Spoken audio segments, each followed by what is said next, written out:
चलिए शुरुआत करते हैं हम लोग क्लास 10 कंप्लीट केमिस्ट्री के यूट्यूब पर सबसे फास्ट वन शॉट रिवीजन का। देखते हैं हम लोग chemical reaction and equations complete chapter का वन शॉट। तो सबसे पहले आपको इस चैप्टर के अंदर पूछा जाता है कि केमिकल रिएक्शंस किसको कहते हैं। तो केमिकल रिएक्शंस एक ऐसा केमिकल प्रोसेस होता है जिसमें दो या दो से अधिक सब्सटेंस आपस में मिलकर के कोई तीसरा सब्सटेंस प्रोड्यूस करता है, मिला बनाता है, और ये जो सब्सटेंस होता है इसके पास डिफरेंट केमिकल प्रॉपर्टीज होते हैं बजाय पहला और दूसरा जो सब्सटेंस हमारा बना था उसके रिस्पेक्ट में। तो ये चीज होता है। तो केमिकल रिएक्शंस के दौरान जो होता है ये कई प्रकार के चेंजेस देखने को मिलता है, जैसे चेंज ऑफ स्टेट देखने को मिलेगा, कलर चेंज देखने को मिलेगा, एवोल्यूशन यानी कि गैस का रिलीज होना, तो टेम्परेचर में बदलाव आना, और प्रिसिपिटेट यानी कि एक ऐसा इनसॉल्युबल सब्सटेंस जो पानी के अंदर डिसॉल्व नहीं होता है, ये चीज मिल पाना, ये चीज बनना हमको देखने को मिल सकता है। तो अब सबसे पहले नंबर चीज आता है हमारा केमिकल इक्वेशन किसको कहते हैं। तो देखिए केमिकल इक्वेशन क्या होता है, जैसे मान करके चलिए हाइड्रोजन है और वाटर, हाइड्रोजन और ऑक्सीजन है, ये दोनों मिलकर के हमारा क्या बन गया है, वाटर बन गया है। हाइड्रोजन ऑक्सीजन मिलकर के वाटर बना है, तो ये तो इसका फॉर्मूला है। अब इसी चीज को हम लोग को क्या करते हैं केमिकल इक्वेशन में, जब भी कोई चीज लिखा जाता है केमिकल इक्वेशन में, तो जो भी सब्सटेंस है उस सब्सटेंस का नाम को नहीं लिख करके उस सब्सटेंस के नाम के बदले में उसका सिंबल या उसके फॉर्मूला को लिखते हैं। तो इस प्रकार से लिखना हमारा केमिकल इक्वेशन कहलाता है, ये ध्यान रखिएगा। तो एरो के जो लेफ्ट साइड में होता है ये रिएक्टेंट कहलाता है, राइट साइड वाला ये रिएक्टेंट हमारा होगा और राइट साइड वाला हमारा प्रोडक्ट कहलाता है, ये ध्यान रखना है। उसके बाद अगर हम लोग देखते हैं तो डेली बेसिस पे अगर हम लोग देखेंगे तो केमिकल रिएक्शंस कौन कौन है हमारे डेली बेसिस पे। तो केमिकल रिएक्शंस जैसे कि soaring of milk, digestion of food, rusting of iron, फल वगैरह का पकना, ये भी केमिकल चेंजेस के अंदर रिएक्शंस के अंदर आएगा। कुकिंग ऑफ फूड, रेस्पिरेशन, उसके अलावा बर्निंग ऑफ फ्यूल, ये सब हमारा जो है सब का सब आएगा केमिकल रिएक्शंस के अंदर। अब इसमें दो चीज हम लोगों को देखना है, एक हमारा होता है चेंजेस जब आता है ना, तो इसमें दो चीज हमारा आता है, एक होता है हमारा केमिकल चेंज और एक होता है हमारा फिजिकल चेंज। एक होता है हमारा कौन सा चेंज, फिजिकल चेंज, एक होता है फिजिकल चेंज, एक होता है केमिकल चेंज। तो याद रखिएगा फिजिकल चेंज टेम्पोररी चेंज होता है, केमिकल चेंज परमानेंट चेंज होता है। फिजिकल चेंज जो होता है ये इरिवर्सेबल, ये रिवर्सेबल नेचर का होता है, केमिकल चेंज इरिवर्सेबल, मतलब एक बार हो गया तो फिर वापस रिटर्न नहीं अपने पुराने फॉर्म में आएगा। फिजिकल चेंज में जो होता है ये एनर्जी वगैरह लॉस या गेन नहीं होता है, लेकिन केमिकल चेंज में एनर्जी वगैरह लॉस गेन होता है। फिजिकल चेंज में मास चेंज नहीं होता है, लेकिन केमिकल चेंज में मास वगैरह चेंज हो जाता है। तो ये सारा सब्सटेंस जो है, ये सब चीज डिफरेंस जो है, ये बेसिक डिफरेंस हमारा है फिजिकल और केमिकल चेंज के बीच का। इसके बाद अगर हम लोग देखते हैं तो जब भी हम लोग केमिकल रिएक्शंस को लिखते हैं तो केमिकल रिएक्शंस हमारा दो फॉर्म में हो सकता है, एक बैलेंस्ड और एक अनबैलेंस्ड फॉर्म में। बैलेंस्ड केमिकल इक्वेशन किसको कहते हैं, बैलेंस्ड केमिकल इक्वेशन कहते हैं जैसे रिएक्टेंट साइड ये हो गया, ये प्रोडक्ट साइड हो गया। रिएक्टेंट साइड जो भी सब्सटेंस आया है उस सब्सटेंस का जो नंबर ऑफ एटम्स है उसका total number of atoms equal होना चाहिए प्रोडक्ट के नंबर ऑफ एटम्स से। तो अब यहाँ पर यानी कि मास दोनों तरफ का बराबर होना चाहिए। जैसे यहाँ पे देख लीजिए इस जगह पे हाइड्रोजन का 2 आया है और प्लस ऑक्सीजन का 2 आया है, लेकिन इस जगह पर क्या चीज है, इस जगह पे हाइड्रोजन का 2 एटम है लेकिन ऑक्सीजन का 1 एटम ही है, तो यहाँ पे एटम का संख्या कम गया है, तो ये अनबैलेंस्ड केमिकल इक्वेशन होता है। अब इसको बैलेंस्ड केमिकल इक्वेशन में बदलना होता है। अब कहिएगा कि बैलेंस करना क्यों जरूरी है केमिकल इक्वेशन को। तो केमिकल इक्वेशन को बैलेंस करना इसलिए जरूरी है क्योंकि ये law of conservation of mass को बेहतरीन तरीके से होल्ड करता है, और इसी चीज को चेक करने के लिए कि law of chemical conservation of mass जो है ये बेहतरीन से होल्ड कर रहा है कि नहीं कर रहा है, इसीलिए केमिकल इक्वेशन को बैलेंस करना हमारे पास जरूरी हो जाता है। तो जब भी किसी केमिकल इक्वेशन को हम लोग बैलेंस करते हैं ना, तो एक ट्रिक बता देते हैं आपको, ध्यान रखिएगा। अगर बैलेंसिंग ऑफ केमिकल इक्वेशन अगर आपको आता है तो अच्छी बात है, अगर नहीं आता है तो कमेंट जरूर कीजिएगा, हम आपको बैलेंसिंग ऑफ केमिकल इक्वेशन के लिए एक अलग वीडियो बना के सिखा देंगे और एक छोटा सा वीडियो बना करके डाल भी देंगे यूट्यूब चैनल पर कि आप अच्छे से कर पाइएगा। अब यहाँ पे छोटा सा ट्रिक एक बता देते हैं कि बैलेंसिंग करने के लिए सबसे पहले आप क्या करेगा, हाइड्रोजन एंड ऑक्सीजन को छोड़ करके बैलेंस करिएगा, ठीक है। हाइड्रोजन और ऑक्सीजन को छोड़कर बैलेंस करिए। बाकी जितना भी चीज है सबसे पहले उसको बैलेंस कर लीजिए, है ना। ऑल एलिमेंट्स को पहले बैलेंस कर लीजिए, फिर जाकर के बैलेंस करिए ऑक्सीजन को, और सबसे लास्ट में बैलेंस करिए हाइड्रोजन को, समझे। तो इस प्रकार से आपको बैलेंस जब करिएगा तो इस प्रकार से आपको काफी आसान पड़ेगा बैलेंसिंग करना। सबसे पहले हाइड्रोजन ऑक्सीजन को छोड़कर बाकी सारे एलिमेंट को बैलेंस करिए, फिर ऑक्सीजन को, और अंतिम में हाइड्रोजन को बैलेंस करिए। काफी आसान पड़ेगा आपको ये बैलेंस करना, ठीक है। इस तरीका से आप केमिकल इक्वेशंस को बैलेंस कर लीजिएगा। अगर दिक्कत होगा तो कमेंट जरूर कीजिएगा, हम इस पे वीडियो बना देंगे फिर से। अब देखिए, केमिकल इक्वेशन जो होता है ये हमारे पास दो टाइप का इंफॉर्मेशन कैरी करता है। कौन कौन टाइप का? तो एक होता है हमारा क्वालिटेटिव इंफॉर्मेशन और एक होता है क्वांटिटेटिव इंफॉर्मेशन। तो क्वालिटेटिव और क्वांटिटेटिव इंफॉर्मेशन क्या होता है? क्वालिटेटिव इंफॉर्मेशन कहने का मतलब कि उसमें कौन सा रिएक्टेंट है, कौन सा प्रोडक्ट बन रहा है, उसका नाम और उसका सिंबल, ये सब बताता है हमारे पास क्वालिटेटिव इंफॉर्मेशन। और क्वांटिटेटिव इंफॉर्मेशन क्या होता है? क्वांटिटेटिव इंफॉर्मेशन उसमें उसका वजन को बताता है, उसमें कितने नंबर ऑफ एटम्स हैं, इन चीजों को ये बताता है, उसका मास कितना है, इन चीजों को बताता है quantitative information, number of moles की, इन चीजों को, ठीक है।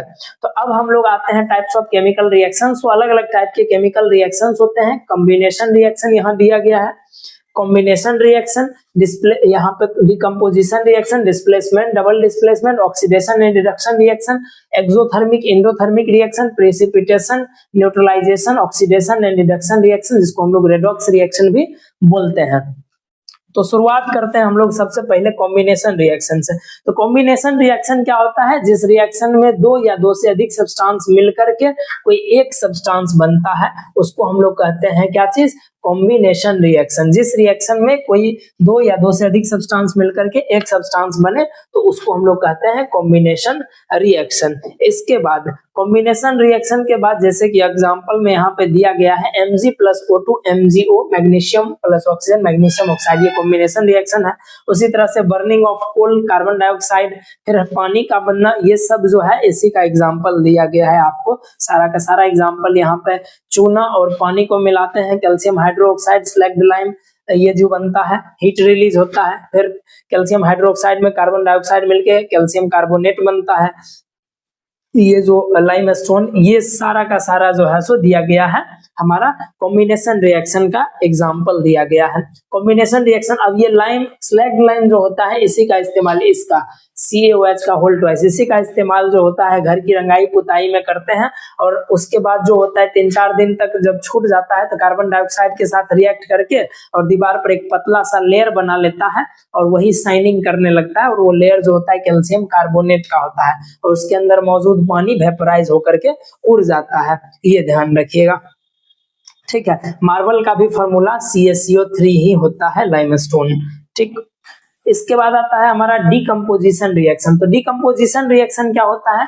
जिसमें कोई एक सब्सटेंस जो होता है, कोई एक सब्सटेंस ये टूट करके दो या दो से अधिक सब्सटेंस में बट जाए, इसको कहते हैं डीकम्पोजिशन रिएक्शन, ठीक है। यानी कि कॉम्बिनेशन का जस्ट उल्टा होता है डीकम्पोजिशन रिएक्शन। जैसे कैल्शियम कार्बोनेट को गर्म करेंगे, कैल्शियम ऑक्साइड और कार्बन डाइऑक्साइड में टूट जाएगा, ये हमारा होता है डीकम्पोजिशन रिएक्शन। ये रिएक्शन आप देख लीजिएगा, PbNO3 का होल ट्वाइस PbONO2 और O2 में टूटता है, ये इंपोर्टेंट रिएक्शन है, ये जरा सा आप अच्छा से देख लीजिए। अब डीकम्पोजिशन रिएक्शन हमारा 3 टाइप का होता है, एक थर्मल डीकम्पोजिशन, एक फोटोलाइटिक डीकम्पोजिशन और एक इलेक्ट्रोलाइटिक डीकम्पोजिशन। तो फोटोकेमिकल डीकम्पोजिशन भी इसको बोलते हैं।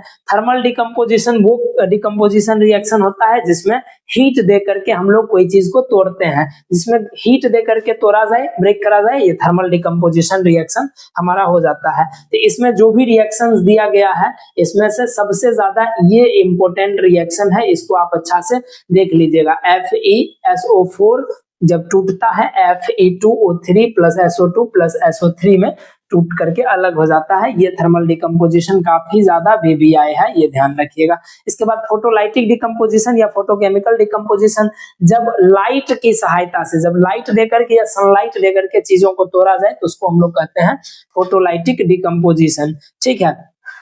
जैसे H2O2, इसको H2O प्लस O2 में तोड़ा जाता है, ये फोटोलाइटिक डिकम्पोजिशन का एग्जाम्पल है।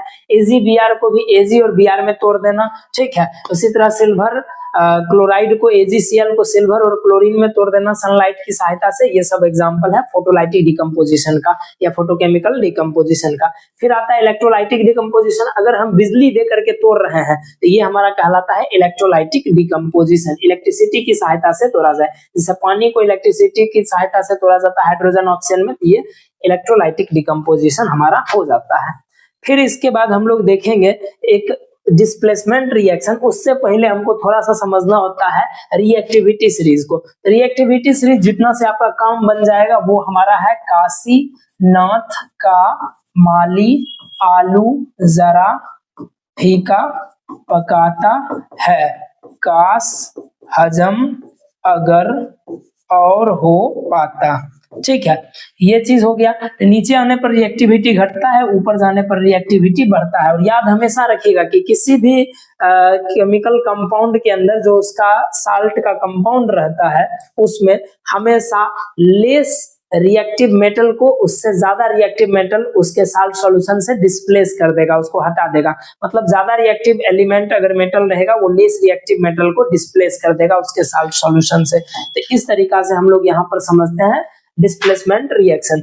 डिस्प्लेसमेंट रिएक्शन में क्या चीज होता है, जैसे ए बी बना हुआ है कंपाउंड, कोई सी नाम का कंपाउंड आया और ये इससे ज्यादा रिएक्टिव था, तो ये क्या करेगा, इसको रिप्लेस कर देगा, तो सी भी बन जाएगा और ए बाहर हो जाएगा। तो इस प्रकार का रिएक्शन हमारा डिस्प्लेसमेंट रिएक्शन कहते हैं। जैसे Fe+CuSO4 यहाँ पे, तो ये क्या हो जाएगा, आयरन ज्यादा रिएक्टिव है कॉपर से, देख लीजिए कॉपर यहाँ है, सॉरी आयरन यहाँ है और कॉपर जो है सो इसके नीचे में हमारा होगा कॉपर।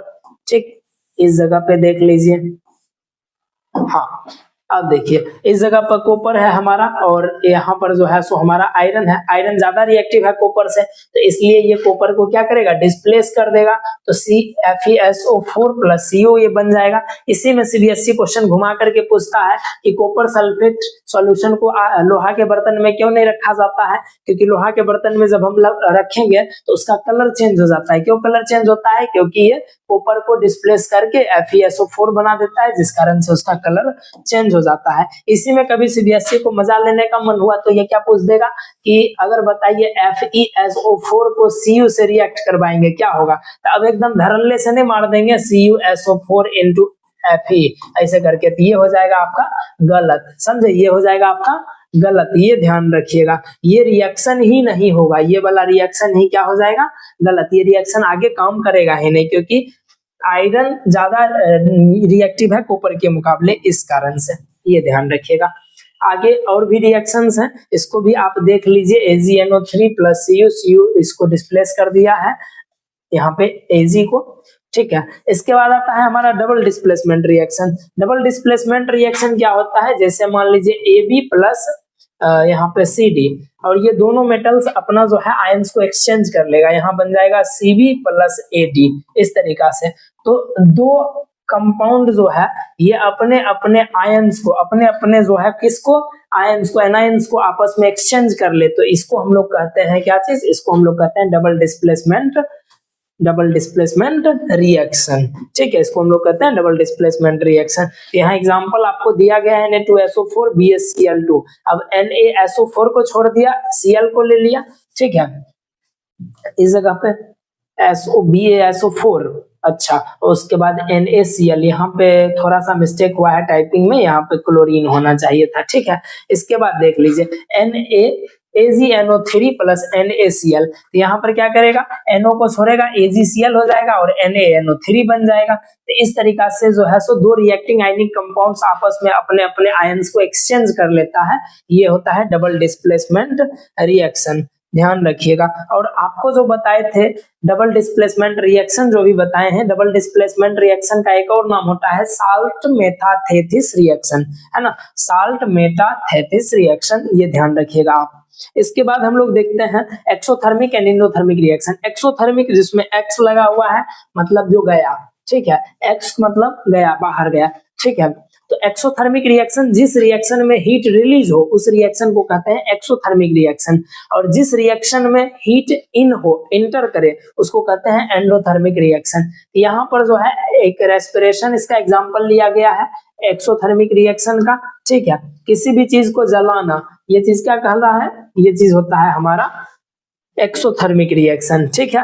रेस्पिरेशन क्या होता है, डाइजेशन के दौरान जो है food is broken down to form क्या चीज, ग्लूकोज, ठीक है। Glucose then combine with oxygen in the cell of our body and provide energy, this reaction is known as respiration. तो ध्यान रखिएगा, अगर आपसे क्वेश्चन पूछता है कि why respiration is considered as exothermic reaction, तो आप इसका जवाब दे दीजिएगा, जिसमें एनर्जी जो है CO2 के फॉर्म में, हीट के फॉर्म में रिलीज होता है, ये चीज है। डिकम्पोजिशन, सब्जी का भी सड़ना गलना, ये डिकम्पोजिशन रिएक्शन, सॉरी ये जो है सो एक्सोथर्मिक रिएक्शन हमारा आ जाता है। एंडोथर्मिक रिएक्शन जिसमें हीट इन्वॉल्व होता है, उसको कहते हैं हीट, उसको कहते हैं हम लोग एंडोथर्मिक रिएक्शन, ठीक है। इसके बाद अगर हम लोगों को देखा जाए डिकम्पोजिशन एनर्जी के बारे में लिखा है कि decomposition reaction require energy for breaking down the reactant, therefore these are endothermic reactions। मतलब क्या है कि डिकम्पोजिशन रिएक्शन के दौरान जो होता है एनर्जी चाहिए होता है किसी चीज को तोड़ने के लिए, इसीलिए डिकम्पोजिशन रिएक्शन ज्यादातर जो होता है वो क्या चीज होता है, ये सब एंडोथर्मिक रिएक्शन के अंदर आ जाएगा, ठीक है। चलिए, प्रेसिपिटेशन रिएक्शन क्या होता है, प्रेसिपिटेशन रिएक्शन जो होता है जिसमें एक सब्सटेंस जो बनता है वो प्रेसिपिटेट होता है, मतलब इनसॉल्यूबल सब्सटेंस बनता है, उसको कहते हैं हम लोग प्रेसिपिटेशन रिएक्शन। प्रेसिपिटेशन के लिए जो सिंबल होता है, या तो उसके लिए PPT लिखा जाता है या फिर डाउनवर्ड एरो करके डिनोट करा जाता है। सॉलिड के लिए S, लिक्विड के लिए स्मॉल l, एक्वा सॉल्यूशन यानी कि जो सॉल्यूशन पानी के अंदर है उसके लिए AQ, उसके बाद कंसंट्रेटेड सॉल्यूशन के लिए CONC, डाइल्यूटेड सॉल्यूशन के लिए DIL। टेम्परेचर को डिनोट करा जाता है ट्रायंगल के साइन से, ATM से प्रेशर को डिनोट करा जाता है, ठीक है, और प्रेसिपिटेट को PPT से, और गैस अगर रिलीज हो रहा है तो उसको अपवर्ड एरो से डिनोट करा जाता है। इतना सिंबल आप ध्यान रखिएगा, ठीक है। उसके बाद यहाँ पे एग्जांपल देखिए, NaCl प्लस AgNO3, ये NaNO3 और AgCl बन गया, ये डबल डिस्प्लेसमेंट रिएक्शन होने के साथ साथ प्रेसिपिटेशन रिएक्शन भी है। याद रखिएगा, एक केमिकल इक्वेशन जरूरी नहीं कि एक के रिएक्शन होगा, एक केमिकल इक्वेशन एक से ज्यादा रिएक्शन भी हो सकता है। तो यहाँ पर जो डाउनवर्ड एरो AgCl में लगा हुआ है, ये हमारा प्रेसिपिटेट बनता है जो डिसॉल्व नहीं होता है, इनसॉल्यूबल होता है। इसके बाद जरा सा देखिएगा न्यूट्रलाइजेशन रिएक्शन। तो न्यूट्रलाइजेशन रिएक्शन क्या होता है, जब भी एक एसिड और एक बेस आपस में रिएक्ट करके साल्ट प्लस वाटर बनाता है, न्यूट्रल साल्ट प्लस वाटर बनाता है, इसी को कहते हैं हम लोग न्यूट्रलाइजेशन रिएक्शन। जैसे HCl और सोडियम हाइड्रोक्साइड मिलकर के common salt NaCl plus H2O बनाएगा, ये हमारा न्यूट्रलाइजेशन रिएक्शन होता है, ये ध्यान रखिएगा, ठीक है। इसके बाद जो है हमारा आता है ऑक्सीडेशन एंड रिडक्शन रिएक्शन। तो ऑक्सीडेशन एंड रिडक्शन रिएक्शन क्या होता है, तो ऑक्सीडेशन एंड रिडक्शन रिएक्शन में, ऑक्सीडेशन रिएक्शन होता है एक ट्रिक भी हम आपको पहले सिखा चुके हैं ऑक्सीडेशन के लिए और एक रिडक्शन के लिए, ये ध्यान रखिएगा। तो ऑक्सीडेशन में RAIL बताए थे और इसमें गार्ड GARD गार्ड, ठीक है।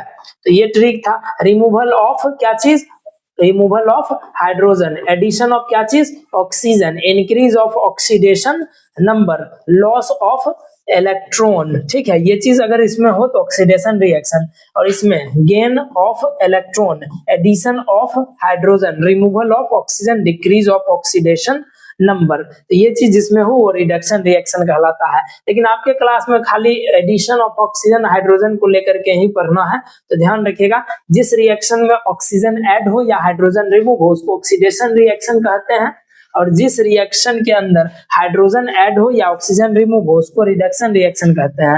अब हमेशा ध्यान रखिएगा कि जिसका ऑक्सीडेशन होता है उसको कहते हैं रिड्यूसिंग एजेंट, और जिसका रिडक्शन हो रहा होता है उसको कहते हैं हम लोग ऑक्सीडाइजिंग एजेंट, ये ध्यान रखिएगा। अगर आपको ऑक्सीडाइजिंग और रिड्यूसिंग एजेंट पहचान करने के लिए नहीं आता है तो कमेंट करिएगा, हम इस पर एक वीडियो बना देंगे, ठीक है। चलिए, ऑक्सीडाइजिंग रिड्यूसिंग एजेंट, यहाँ पर एक चीज जरा सा देख लीजिएगा, रिड्यूसिंग एजेंट ऑक्सीडाइजिंग एजेंट यहाँ पर। तो अब यहाँ पे देखिए, जैसे इस जगह पे कॉपर के साथ ऑक्सीजन था, बाद में इससे ऑक्सीजन अलग हो गया तो ऑक्सीजन लॉस हुआ, मतलब इसका हुआ है क्या चीज, रिडक्शन, तो ये कहलाएगा ऑक्सीडाइजिंग एजेंट, ठीक है। और हाइड्रोजन के पास पहले ऑक्सीजन नहीं था, बाद में ऑक्सीजन आ गया तो इसका हुआ है क्या चीज, ऑक्सीडेशन, तो ये कहलाएगा रिड्यूसिंग एजेंट, ये ध्यान रखिएगा। उसी तरह से यहाँ पर रिड्यूसिंग एजेंट में any substance which removes oxygen and यहाँ पे दिया गया है कि जैसे एग्जांपल के तौर पे H2S प्लस O2, यहाँ पर क्या हो गया, S बच गया H2O। तो इसके अंदर क्या चीज हुआ है, यहाँ पर से हाइड्रोजन रिमूव हुआ है। हाइड्रोजन रिमूव मतलब इसका हुआ है क्या चीज, ऑक्सीडेशन। तो ये कहलाएगा रिड्यूसिंग एजेंट। और ऑक्सीजन में हाइड्रोजन ऐड हो गया बाद में जाकर के, तो इसका हुआ है रिडक्शन, यानी ये कहलाएगा ऑक्सीडाइजिंग एजेंट। इस तरीका से ध्यान रखिएगा, ठीक। Oxidising and reducing in terms of electron, तो ऑक्सीडेशन में लॉस ऑफ इलेक्ट्रॉन, रिडक्शन में गेन ऑफ इलेक्ट्रॉन। ये पहले ही हम बता दिए कि जिस केमिकल रिएक्शन में ध्यान रखिएगा कि ऑक्सीडेशन भी हो और रिडक्शन भी हो, दोनों एक टाइम पर हो रहा होता है, इसी को हम लोग कहते हैं रेडॉक्स रिएक्शन, ठीक है। इसके बाद अब जरा सा देखिएगा कि ऑक्सीडेशन का डेली लाइफ में क्या क्या इम्पैक्ट पड़ता है हमारा। तो सबसे पहले रेंसिडिटी। रेंसिडिटी होता है जब खाना का स्मेल देखते हैं चेंज हो जाता है, खराब हो जाता है, यही हमारा रेंसिडिटी कहलाता है।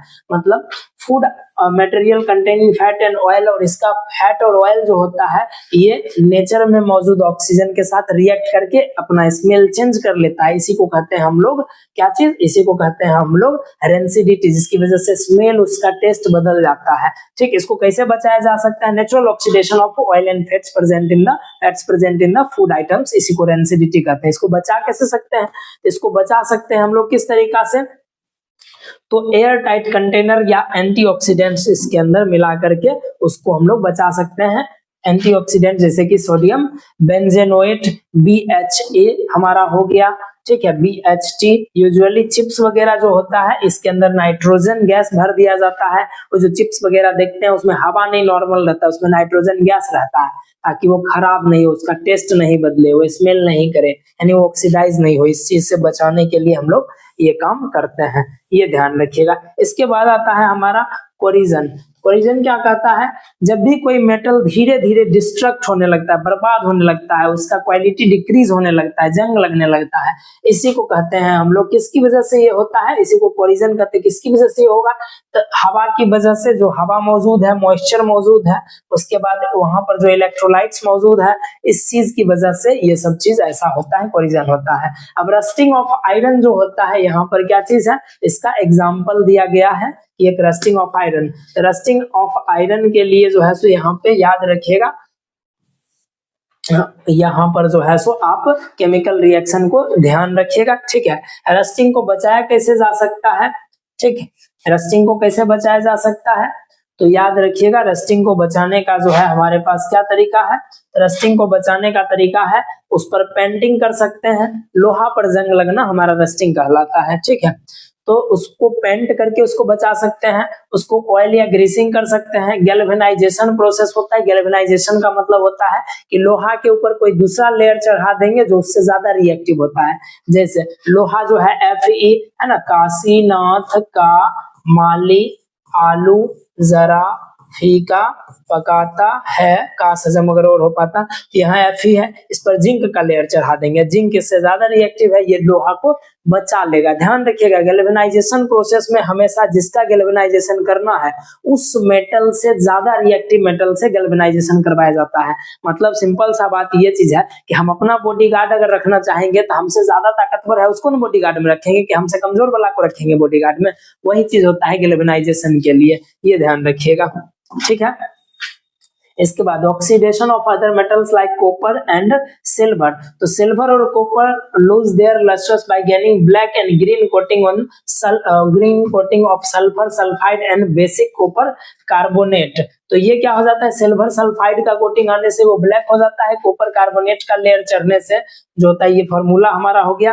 तो इसलिए जो है सो यहाँ पर ग्रीन वगैरह ब्लैक वगैरह जो डॉट बन जाता है कॉपर पर सिल्वर पर, तो ये चीज जो होता है हमारा अदर मेटल्स जो कि जब उस पर रस्टिंग होता है, जब उसमें जंग लगता है तो ऐसा दिखता है। तो इसका मतलब हम कह सकते हैं क्या चीज, we can say that slow eating of metals by action of air.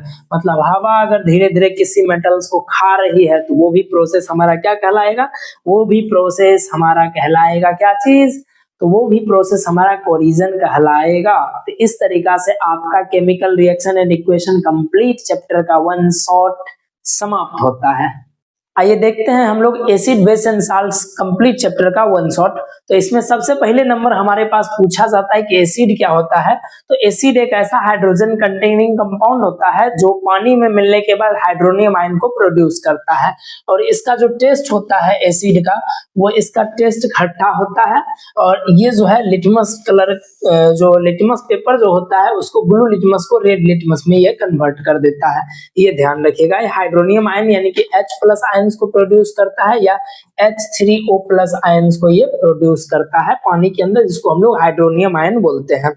अब एसिड जो होता है ये अलग अलग चीजों के ऊपर डिपेंड करता है, टाइप ऑफ एसिड। अगर स्ट्रेंथ की बात करें तो सबसे पहले स्ट्रेंथ के बेसिस पर जो है हमारे पास स्ट्रॉन्ग और वीक एसिड होता है। उसके बाद सोर्स के बेसिस कहां से बना है उसके बेसिस पर ऑर्गेनिक, इनऑर्गेनिक एसिड, और कंसंट्रेशन के बेसिस पर कंसंट्रेटेड एसिड और एक डाइल्यूटेड एसिड होता है। तो सबसे पहले हम लोग बात करते हैं स्ट्रेंथ की बेसिस पर। तो स्ट्रेंथ की बेसिस पर सबसे पहले नंबर पर जो आता है वो हमारा होता है स्ट्रॉन्ग एसिड। स्ट्रॉन्ग एसिड क्या होता है? स्ट्रॉन्ग एसिड उन एसिड्स को कहते हैं जो पानी के अंदर कंप्लीटली आयोनाइज्ड होते हैं, मतलब आयंस के फॉर्म में ये टूट जाएंगे कंप्लीटली, इसको हम लोग बोलेंगे स्ट्रॉन्ग एसिड। और उसके बाद जो है जैसे कि HCl हो गया हमारा, H2SO4, HNO3, ये सब चीज होता है। वीक एसिड क्या होता है? वीक एसिड वो एसिड्स होता है जो पानी के अंदर जो है सो पार्शियली आयोनाइज्ड होता है, मतलब उसका आयंस पूरी तरह से नहीं टूटता है लेकिन थोड़ा बहुत टूटता है आयंस, उसको कहते हैं हम लोग वीक एसिड। अब इसके बाद सोर्स कहां पर से ये मिलता है उसके बेसिस पर हमारा सबसे पहले नंबर पर है ऑर्गेनिक एसिड। तो ऑर्गेनिक एसिड उन एसिड्स को कहते हैं जो हमारा ऑर्गेनिक तरीका से मिलता है। ऑर्गेनिक तरीका से कहने का मतलब क्या चीज है कि वो एसिड्स जो कि हमारे पास जनरली क्या होता है, organic acids those which are obtained from plant और एनिमल्स। ऑर्गेनिक का मतलब जो हमारे पास प्लांट या एनिमल्स यानी कि नेचुरल तरीका से मिलता है उसको हम लोग कहते हैं ऑर्गेनिक एसिड। जैसे कि एसिटिक एसिड हमारा हो गया, साइट्रिक एसिड, ये सब चीज जो होता है ये प्लांट्स वगैरह इससे मिलता है हमको, इसलिए इसको हम लोग बोलते हैं क्या चीज, ऑर्गेनिक एसिड बोलते हैं। अब अलग अलग नेचुरल सब्सटेंस में जो है अलग अलग एसिड्स पाया जाता है, जिसको आप देख लीजिएगा। जैसे कि रेड एंट होता है, उसमें फॉर्मिक एसिड, चाय के अंदर टैनिक एसिड, गैस्ट्रिक जूस के अंदर हाइड्रोक्लोरिक एसिड, इसके अलावा टमेटो के अंदर ऑक्सैलिक एसिड, कर्ड, लैक्टोबैसिलस उसमें रहता है तो लैक्टिक एसिड, विनेगर के अंदर एसिटिक एसिड, टेमारिंड इमली जो होता है उसके अंदर टर्टेरिक एसिड, एप्पल के अंदर मैलिक एसिड।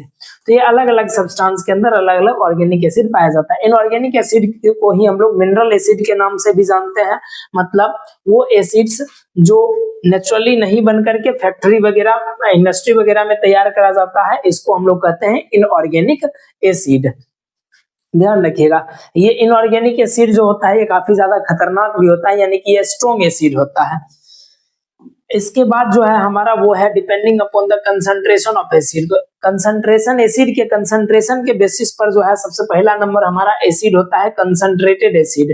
कंसंट्रेटेड एसिड किसको कहते हैं? तो कंसंट्रेटेड एसिड होता है जिसमें एसिड एक्चुअली में देखिए एसिडिक गैस और पानी का मिक्सचर होता है, तो जिसमें एसिडिक गैस का मात्रा ज्यादा हो और पानी का मात्रा कम हो उसको कहते हैं कंसंट्रेटेड एसिड, और इसमें पानी का मात्रा ज्यादा हो और एसिडिक गैस का मात्रा कम हो उसको हम लोग कहते हैं डाइल्यूटेड एसिड। तो ये दो प्रकार का एसिड हमारा पाया जाता है। अब प्रॉपर्टीज की बात करेंगे तो एसिड जो होता है इसका टेस्ट खट्टा होता है, मिनरल एसिड, इन सब चीज के एग्जांपल दिया गया है। उसके अलावा एसिड जो होता है सॉलिड और लिक्विड एट रूम टेम्परेचर, ये चीज दिखाया गया है, जो कि पानी के अंदर जनरली लिक्विड स्टेट में पाया जाता है डाइल्यूटेड फॉर्म में, ठीक है। इसके बाद ये कलर को चेंज कर देता है, लिटमस ब्लू लिटमस को रेड लिटमस में कन्वर्ट कर देता है, और कोरोसिव यानी कि स्किन वगैरह पर गिर गया ये तो जला देगा स्किन को। और ये जो होता है इलेक्ट्रिसिटी का बेहतर कंडक्टर होता है। ये स्ट्रॉन्ग एसिड की खास करके चर्चा कर रहे हैं हम लोग यहाँ पर, ये ध्यान रखिएगा।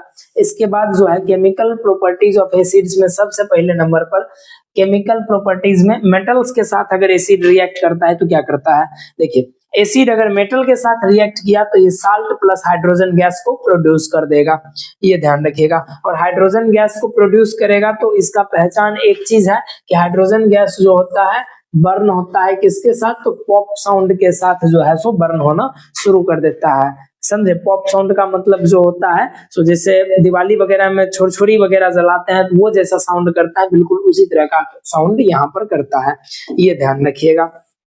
हाइड्रोजन गैस का खासियत है। और जहां पर कार्बन डाइऑक्साइड की बात करें तो कार्बन डाइऑक्साइड के लिए बोला जाता है कि बर्निंग कैंडल्स को बुझा देता है। हाइड्रोजन गैस क्या करता है, पॉप साउंड प्रोड्यूस करता है और पानी के अंदर बबल्स प्रोड्यूस करता है, ये पहचान है हाइड्रोजन गैस का।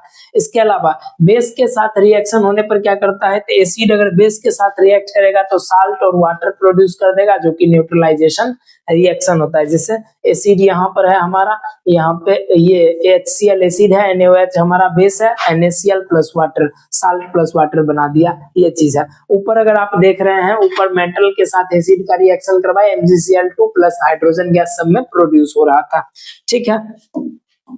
इसके बाद reaction of metal reaction with metal carbonate and metal hydrogen carbonate, ये क्या होता है, तो मेटल बाइकार्बोनेट जिसका हम कहते हैं हम लोग, तो इसके साथ रिएक्शन करने के बाद बनता है हमारा salt plus carbon dioxide plus water, ये ध्यान रखिएगा। जब भी कार्बोनेट या हाइड्रोजन कार्बोनेट या बाइकार्बोनेट जो होता है ये टूटता है तो इसमें कार्बन डाइऑक्साइड जरूर रिलीज होगा, ये ध्यान रखिएगा। तो देखिए यहाँ पर एसिड को हम लोग सोडियम कार्बोनेट के साथ रिएक्ट करवाए हैं, तो इस कंडीशन में सोडियम क्लोराइड ये नमक बना, वाटर और कार्बन डाइऑक्साइड गैस प्रोड्यूस होगा। इसी में अगर हाइड्रोजन कार्बोनेट के साथ अगर रिएक्ट करवाते हैं यहाँ पर तो NaBr ये साल्ट बना, water plus carbon dioxide release हो गया, ये ध्यान रखिएगा।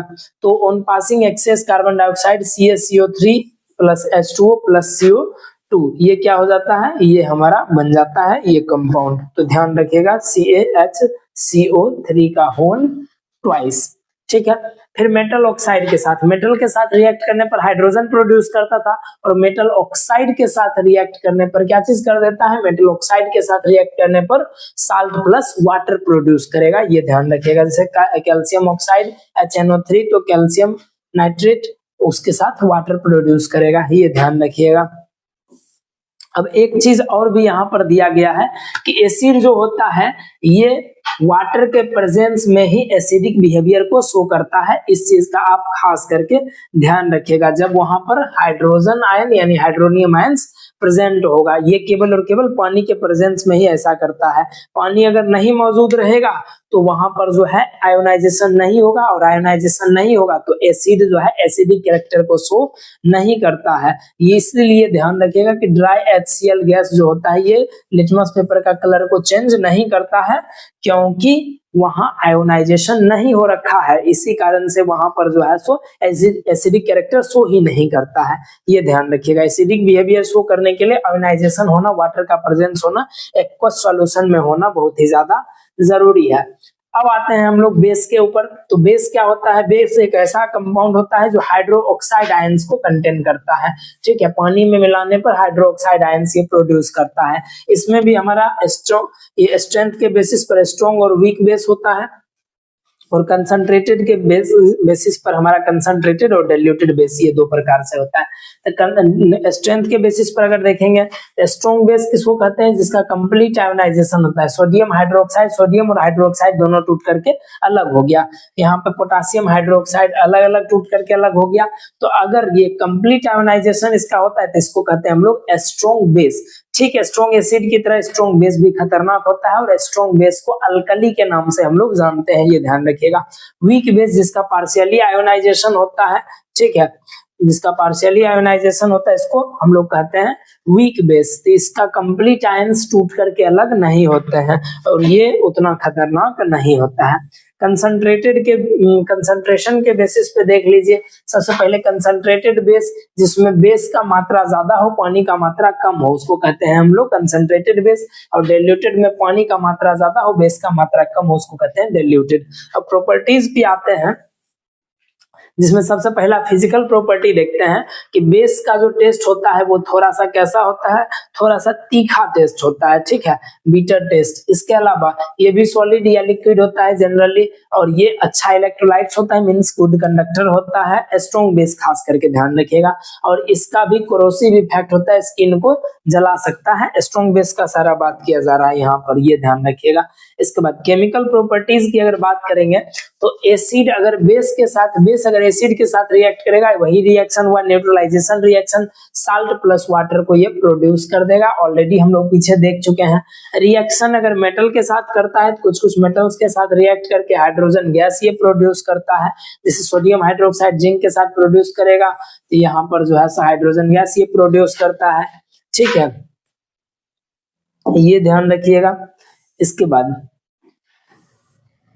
हाँ, यहाँ पर क्या चीज हो जाएगा, action of non metal oxide. Non metal oxide कहने का मतलब क्या चीज होता है, ये ध्यान रखिएगा कि मेटल का जो ऑक्साइड होता है, ठीक है, मेटल ऑक्साइड जो होता है ये हमारा होता है बेसिक नेचर का, ठीक है, और नॉन मेटल ऑक्साइड जो होता है ये हमारा एसिडिक नेचर का होता है। ठीक है, non metal oxide acidic nature.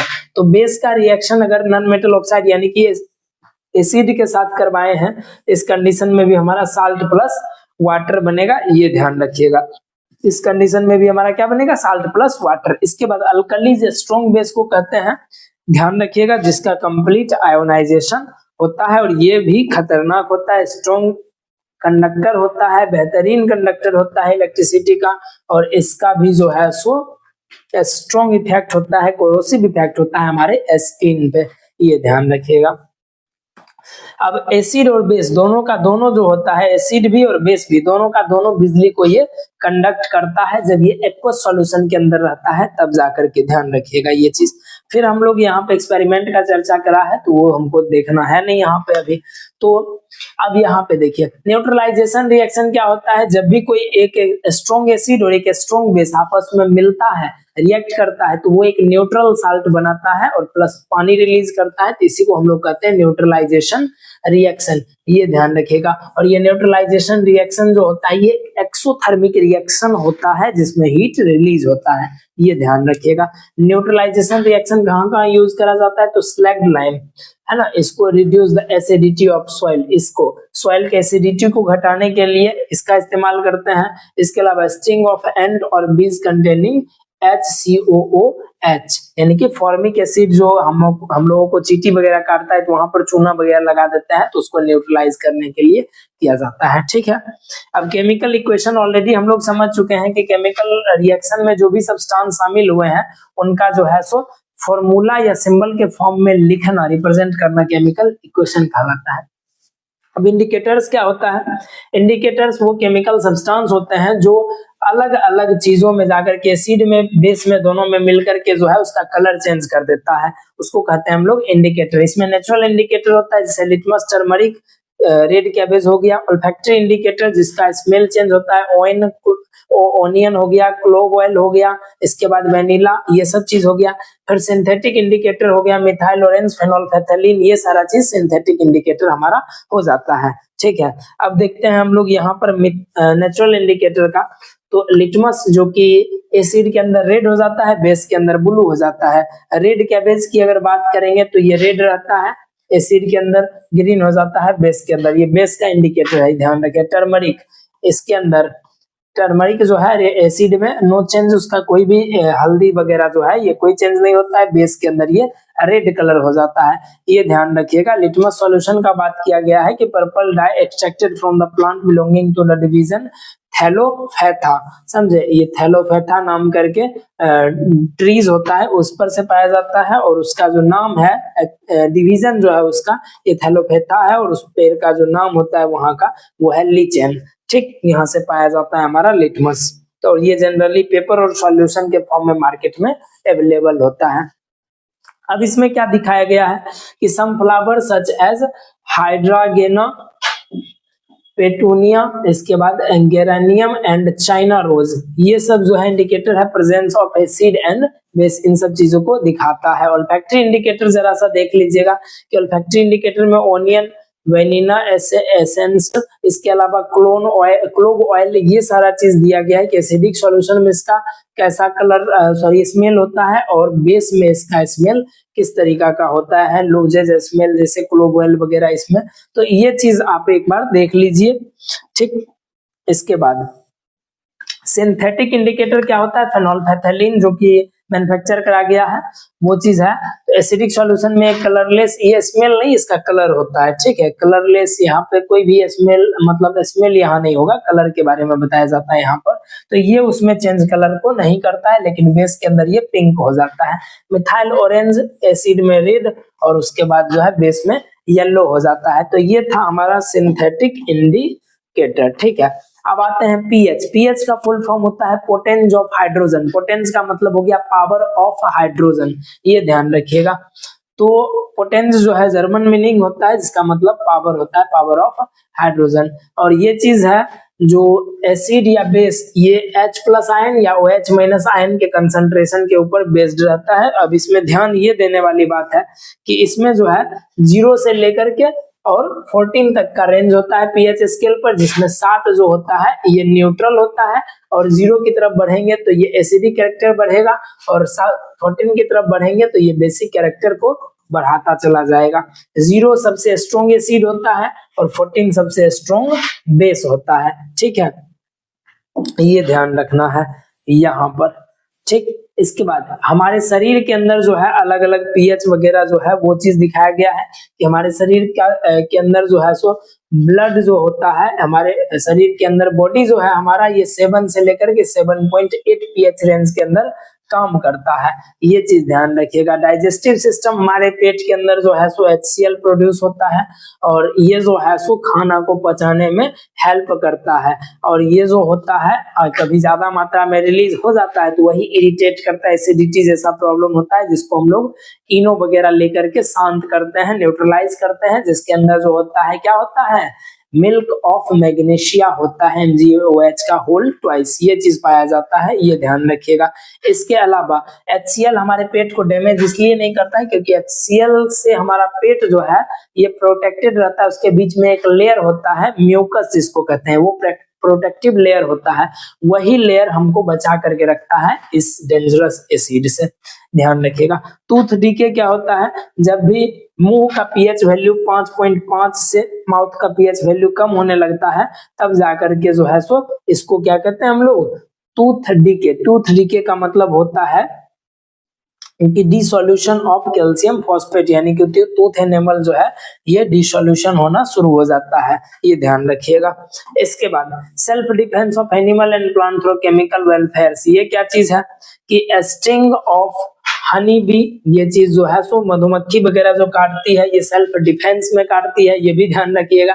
Methanoic acid यानी कि फॉर्मिक एसिड छोड़ देती है, जिसके कारण से हमको इरिटेशन या दर्द होता है, ये चीज है। Mild basic such as baking soda is used stinging hair of nettle leaf, inject methanoic acid, उसी की वजह से बर्निंग पेन वगैरह जो है सो वो होना शुरू हो जाता है, ये ध्यान रखिएगा। तो ये था हमारा बेस।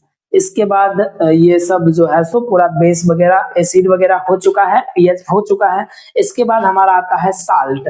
तो साल्ट जो होता है ये एक आयनिक कंपाउंड होता है, ठीक है, जिसके अंदर एक कैटायन पाया जाता है पॉजिटिव आयन, और एक एनायन पाया जाता है जो कि हमारा होता है निगेटिव आयन, ठीक है। साल्ट हमारा 3 टाइप का होता है। न्यूट्रल साल्ट, अगर स्ट्रॉन्ग एसिड और स्ट्रॉन्ग बेस मिलेगा तो न्यूट्रल साल्ट बनेगा, अगर स्ट्रॉन्ग एसिड और वीक बेस मिला तो एसिडिक साल्ट बनेगा, और स्ट्रॉन्ग बेस और वीक एसिड बना तो बेसिक साल्ट बनेगा। मतलब जो चीज स्ट्रॉन्ग है उसका कैरेक्टर साल्ट के अंदर आ जाएगा, अगर दोनों स्ट्रॉन्ग है तो फिर न्यूट्रल बन जाएगा, ये चीज हो जाता है, ठीक है।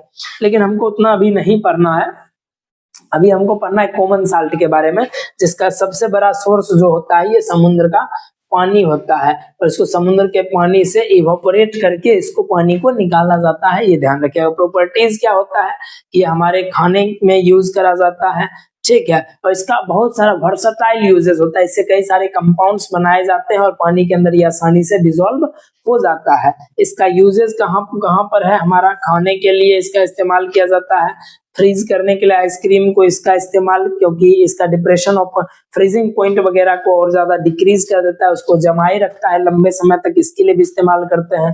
और इसका इस्तेमाल रॉ मटेरियल के रूप में करते हैं, caustic soda, bleaching powder, baking soda और वॉशिंग सोडा वगैरह, ये सब चीज बनाने के लिए इसका इस्तेमाल हम लोग करते हैं, ये ध्यान रखिएगा। तो सबसे पहले चीज हम लोग यहाँ पर पढ़ते हैं कि इसके बारे में, सोडियम हाइड्रोक्साइड जिसको हम लोग कहते हैं कॉस्टिक सोडा, इसको कैसे बनाते हैं। तो कॉस्टिक सोडा बनाने में इसका इस्तेमाल कैसे करा जाता है, तो सोडियम हाइड्रोक्साइड इज प्रिपेयर्ड किस चीज से, तो हम लोग करते हैं यहाँ पर कौन सा काम, इसको हम लोग कहते हैं क्लोर अल्कली प्रोसेस। क्लोर अल्कली प्रोसेस में क्या करते हैं कि हम लोग दो इलेक्ट्रोड लेते हैं, पॉजिटिव टर्मिनल बना देते हैं, को नेगेटिव टर्मिनल, इसके अंदर सॉल्यूशन डालते हैं, नमक NaCl और वाटर का कंसंट्रेटेड सॉल्यूशन हम लोग डालते हैं, जिसको हम लोग बोलते हैं ब्राइन। इसको हम लोग क्या बोलते हैं, ब्राइन। ब्राइन सॉल्यूशन को डालते हैं, उसके बाद हाई वोल्टेज इलेक्ट्रिसिटी इससे पास करवाते हैं, तो इससे सोडियम हाइड्रोक्साइड, क्लोरीन और हाइड्रोजन गैस प्रोड्यूस होता है। यही चीज हमारा कहलाता है क्लोर अल्कली प्रोसेस। क्लोर कहते हैं हम लोग क्लोरीन की वजह से, अल्कली हम लोग कहते हैं NaOH जो स्ट्रॉन्ग बेस प्रोड्यूस हुआ है इसमें, उसकी वजह से हम लोग NaOH बोलते हैं इसको स्ट्रॉन्ग बेस के लिए, ठीक है। तो इसमें जो प्रिपेयर्ड होता है हमारा क्या क्या चीज, सोडियम हाइड्रोक्साइड जो कि कहां पर प्रिपेयर होता है, तो जो कि कैथोड के ऊपर प्रिपेयर होता है, ये ध्यान रखिएगा। कैथोड कहने का मतलब जो है सो कैथोड कैटायन यानी कि निगेटिव टर्मिनल पर ये स्टोर्ड हमारा हो जाता है, ठीक है। यहाँ पे हाइड्रोजन भी इसी के पास में स्टोर होता है, और क्लोरीन जो होता है ये कहाँ पर प्रोड्यूस होगा, ये एनायन के ऊपर प्रोड्यूस होता है, ठीक है, ये ध्यान रखिएगा। अब इसका इस्तेमाल हम लोग कहाँ कहाँ करते हैं, साबुन या डिटर्जेंट बनाने में, डिग्रीसिंग मेटल्स वगैरह मेटल इंडस्ट्री के अंदर इस्तेमाल करते हैं, आर्टिफिशियल फाइबर बनाने में, पेट्रोलियम रिफाइनिंग में और लैब में इसका इस्तेमाल करा जाता है। फिर आता है हमारा कैल्शियम ऑक्सीक्लोराइड, जिसको हम लोग कहते हैं क्या चीज, ब्लीचिंग पाउडर। इसको बनाया जाता है कैल्शियम हाइड्रोक्साइड पर स्लैग्ड लाइन पर, यानी कि क्लोरीन गैस को छोड़ करके। मतलब बड़ा सा चेम्बर रहता है, बड़ा सा चेम्बर में क्या किया जाता है, इसमें पाउडर को, कैल्शियम हाइड्रोक्साइड को गिराया जाता है, और एक इनलेट से जो है सो हम लोग क्या करते हैं, एक इनलेट से यहाँ पर हम लोग क्लोरीन गैस देते हैं, ठीक है। और उसके बाद ये इसको घुमाया जाता है, मिक्स होकर के ब्लीचिंग पाउडर बनता है, और फिर जाकर के भाप छोड़ा जाता है दूसरे इनलेट से, गर्म हवा, और जो अनरिएक्टेड वाटर मॉलिक्यूल्स या क्लोरीन गैस वगैरह इसका जो मॉलिक्यूल्स होता है इसको साथ मिल करके एक आउटलेट होता है, उससे बाहर चला आता है, और इस प्रकार से हमारा ब्लीचिंग पाउडर बन करके तैयार हो जाता है, ये ध्यान रखिएगा। यानी इसका रिएक्शन जो है calcium hydroxide plus chlorine CaOCl2 plus water, ये चीज हो जाता है कैल्शियम ऑक्सीक्लोराइड, इसका केमिकल नाम होता है। इसका हम लोग जो है सो क्या कर सकते हैं, इसका इस्तेमाल टेक्सटाइल कपड़ा इंडस्ट्री में जो है सो ब्लीच करने के लिए इसका इस्तेमाल करते हैं। पेपर इंडस्ट्री में हम लोग वुड पल्प को ब्लीच करने के लिए इस्तेमाल करते हैं, जहां कपड़ा धोया जाता है वहां पर इसका इस्तेमाल करते हैं। इसके अलावा डिसइंफेक्टेंट इन ड्रिंकिंग वाटर, मतलब पीने के पानी को साफ सुथरा करने के लिए भी इसका इस्तेमाल करा जाता है, ये चीज ध्यान रखिएगा। कुआं वगैरह भी देखते होंगे, सफाई किया जाता है, इसी से सफाई किया जाता है। फिर आता है हमारा बेकिंग सोडा। बेकिंग सोडा कैसे बनाते हैं, तो बेकिंग सोडा बनाने के लिए हमारे पास रॉ मटेरियल क्या क्या चीज होना चाहिए, sodium chloride, water, carbon dioxide और एमोनिया, ये चारों चीज को मिलाएंगे तो हमारे पास बनेगा NH4Cl और इसके साथ NaHCO3 यानी बेकिंग सोडा। ये चीज आपको ध्यान रखना है, और इस प्रोसेस को सोल्वे प्रोसेस कहा जाता है, जो क्लास 12th में पढ़ना है, आपको अभी नहीं पढ़ना है, इस चीज के लिए निश्चिंत रहिए, ठीक है। इसके बाद हमारा यूजेज आता है, तो यूजेज में क्या चीज होता है, इसको बेकिंग पाउडर बनाने के लिए इसका इस्तेमाल करते हैं। इसके अलावा एंटासिड्स के रूप में इसका इस्तेमाल करते हैं। एडिटिव करते हैं हम लोग, फूड या कोल्ड ड्रिंक्स वगैरह इन सब चीज के अंदर ये मिलाया जाता है, खाने वगैरह के आइटम्स में मिलाया जाता है। Soda acid type fire extinguisher में इसका इस्तेमाल करा जाता है, तो ये ध्यान रखिएगा। फिर हम फाइनली हम लोग आते हैं किस चीज पे, अच्छा केक्स वगैरह जो होता है ये सब पोरस होता है, एकदम हल्का होता है, उसमें क्यों काफी ज्यादा छेद होता है, उसमें हल्का इतना ज्यादा क्यों होता है, क्योंकि कार्बन डाइऑक्साइड उससे रिलीज होता है, जिसकी वजह से वो काफी ज्यादा सॉफ्ट हो जाता है, ये ध्यान रखिएगा। अब यहाँ पर क्या होता है, वॉशिंग सोडा। वॉशिंग सोडा को कई प्रोसेस के द्वारा बनाया जाता है। सबसे पहले तो यही प्रोसेस हम लोग बनाएंगे, यहाँ पर NaCl H2O carbon dioxide, ammonia से हम लोग NH4Cl और NaHCO3 ये बनाएंगे। फिर NaOH यानी बेकिंग सोडा से वॉशिंग सोडा बनता है। बेकिंग सोडा बना दिए, इसको गर्म करेंगे, गर्म करके इसको सोडियम कार्बोनेट, कार्बन डाइऑक्साइड और वाटर में तोड़ लेंगे। फिर सोडियम कार्बोनेट में 10 मॉलिक्यूल पानी मिलाएंगे और ये बना देंगे क्या चीज, Na2CO3 into 10H2O। यहाँ पर लिखना जरूरी था 10H2O, ये बन जाता है हमारा वॉशिंग सोडा, ठीक है। और ये जो बना था हमारा ये Na2CO3, ये हमारा सोडा एस हमारा बन जाता है। इस जगह पे ध्यान रखिएगा, पानी मिलाएंगे तब जाकर के इसके अंदर हाँ वाटर ऑफ क्रिस्टलाइजेशन की वजह से यहाँ पे हमारा रिक्रिस्टलाइन करा जाता है सोडियम कार्बोनेट को, ये ध्यान रखिएगा। इसका इस्तेमाल कहाँ कहाँ करते हैं, तो हार्ड वाटर को सॉफ्ट करने के लिए इसका इस्तेमाल करते हैं। फिर इसके अलावा वॉशिंग पर्पस में कपड़ा वगैरह धोने के लिए इसका इस्तेमाल करते हैं, घर वगैरह में भी या लॉन्ड्री वगैरह में। इसके अलावा टेक्सटाइल इंडस्ट्री, कपड़ा इंडस्ट्री में, पेट्रोलियम रिफाइनिंग में इसका इस्तेमाल करते हैं। और बोरेक्स जो एक कंपाउंड होता है, एक सब्सटेंस, उसको बनाने के लिए इसका इस्तेमाल करा जाता है, ये ध्यान रखिएगा वॉशिंग सोडा का, ठीक है।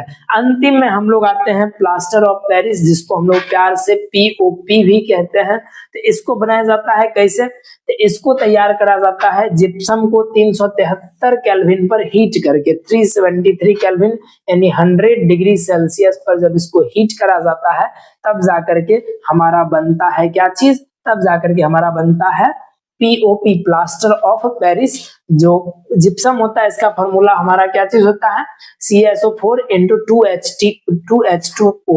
इसको हम लोग क्या बोलते हैं, कैल्शियम सल्फेट। इसको क्या बोलेंगे हम लोग, इसको हम लोग बोलेंगे डाइहाइड्रेट, ठीक है।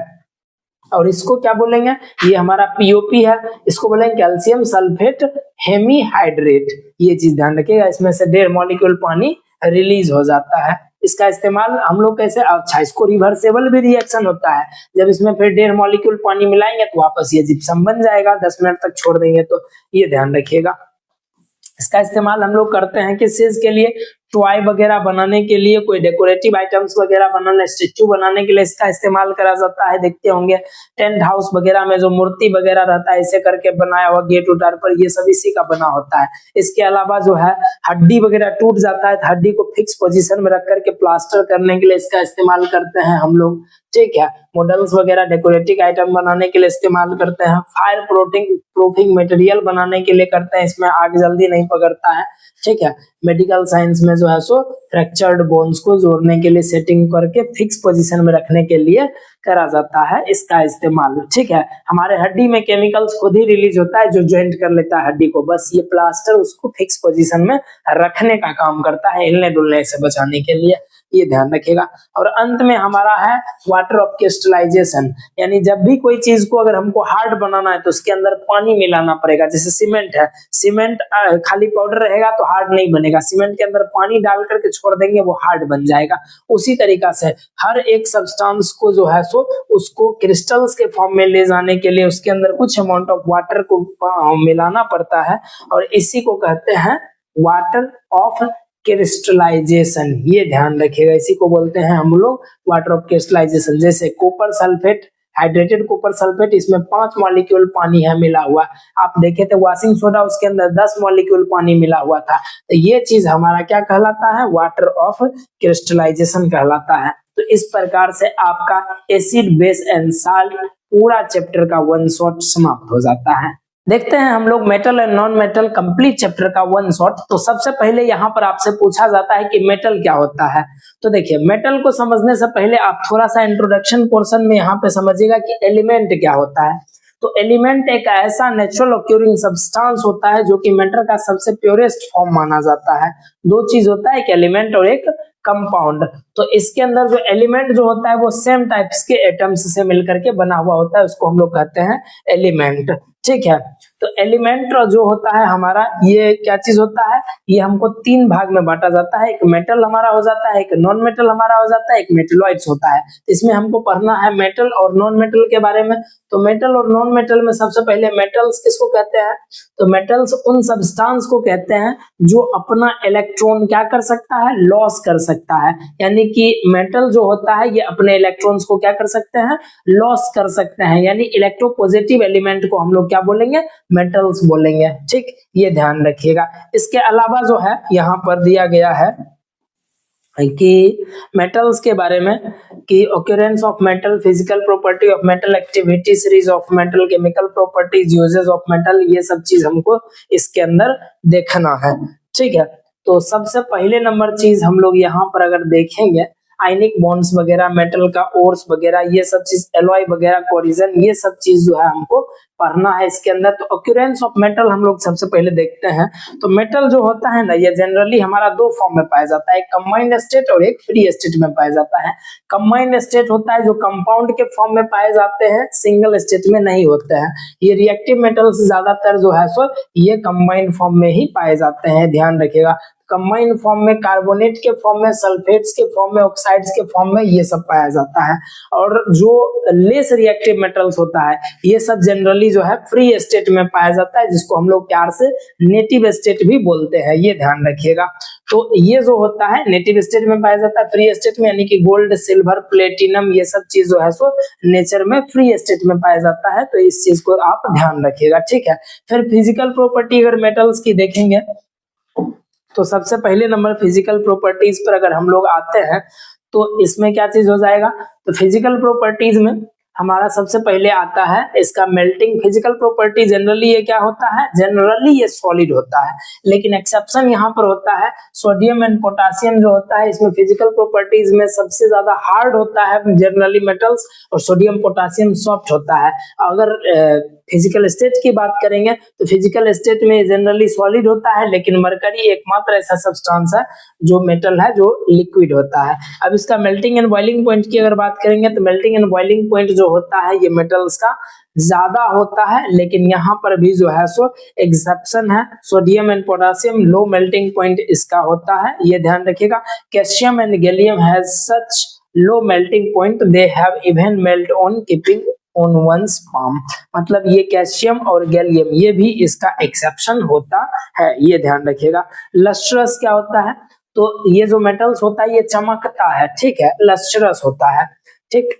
इसमें जो है जैसे गोल्ड एग्जांपल में ले लीजिए तो इसमें फ्री इलेक्ट्रॉन्स वगैरह मौजूद होता है, और वही इलेक्ट्रॉन्स की वाइब्रेशन की वजह से, इलेक्ट्रॉनिक वाइब्रेशन की वजह से ये क्या होता है, लस्ट्रस होता है। मेलिएबल होता है यानी कि इसको हम लोग पीट करके थिन शीट्स में कन्वर्ट कर सकते हैं, ये टूटता नहीं है, ये चीज। एक्सेप्शन भी यहाँ पर आता है जिंक, जो कि नॉन मेलिएबल होता है, ज्यादातर टेम्परेचर पे जो होता है ये क्या हो जाता है, it is interesting to know that it become malleable between 100 to 150 degree Celsius and again become non malleable above 210 degree Celsius. यही चीज के बीच में इस टेम्परेचर पर ये मेलिएबल होता है, अदरवाइज फिर से चेंज हो जाता है। फिर हमारे पास आता है डक्टिलिटी। डक्टिलिटी का मतलब है कि इसको जो है खींच करके लंबा तार बनाया जा सकता है, तो ये भी प्रॉपर्टीज होता है हमारा, खींच करके लंबा तार इसको बनाया जा सकता है, तो डक्टाइल प्रॉपर्टीज इसके अंदर होता है।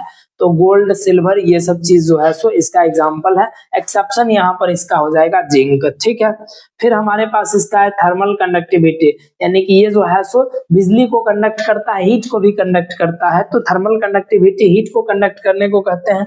यहाँ पर एक्सेप्शन हमारा जो है मरकरी हो जाता है, लेड हो जाता है, ये सब पुअर कंडक्टर ऑफ हीट होता है। इलेक्ट्रिकल कंडक्टिविटी यानी बिजली को ये कैरी करता है, यहाँ पर तो सिल्वर बेस्ट कंडक्टर हो जाएगा, फिर कॉपर, आयरन ये सब भी होता है, ये बेस्ट कंडक्टर माना जाता है, ये ध्यान रखिएगा इलेक्ट्रिसिटी का। इसके बाद सोनोरिटी यानी कि साउंड प्रोड्यूस करता है, रिंगिंग साउंड ये प्रोड्यूस करेगा जब भी इसको बीट किया जाएगा। स्ट्रेंथ जो होता है ये काफी ज्यादा मजबूत होता है, काफी ज्यादा हार्ड होता है, हैवी वेट होता है। एक्सेप्शन सोडियम और पोटासियम जो कि सॉफ्ट होता है। डेंसिटी में भी जानते हैं, डेंसिटी इसका बहुत ही ज्यादा होता है, समझे, काफी ज्यादा इसका पार्टिकल्स क्लोजली पैक्ड होता है इसकी वजह से। लेकिन यहाँ पे सोडियम एंड पोटासियम ये दोनों एक्सेप्शन है इसके।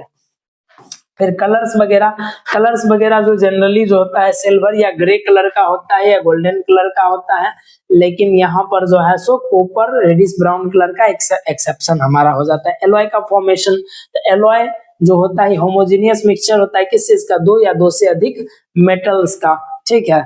इसके अलावा कभी कभी इसमें नॉन मेटल्स भी मिलाया जा सकता है, लेकिन यहाँ पे एग्जांपल के अंदर दिया गया है ब्रास जो कि कॉपर और जिंक का जो है सो यहाँ पर क्या है, एग्जाम्पल है, ठीक है। ये एलॉय उन दोनों का एलॉय है, ठीक।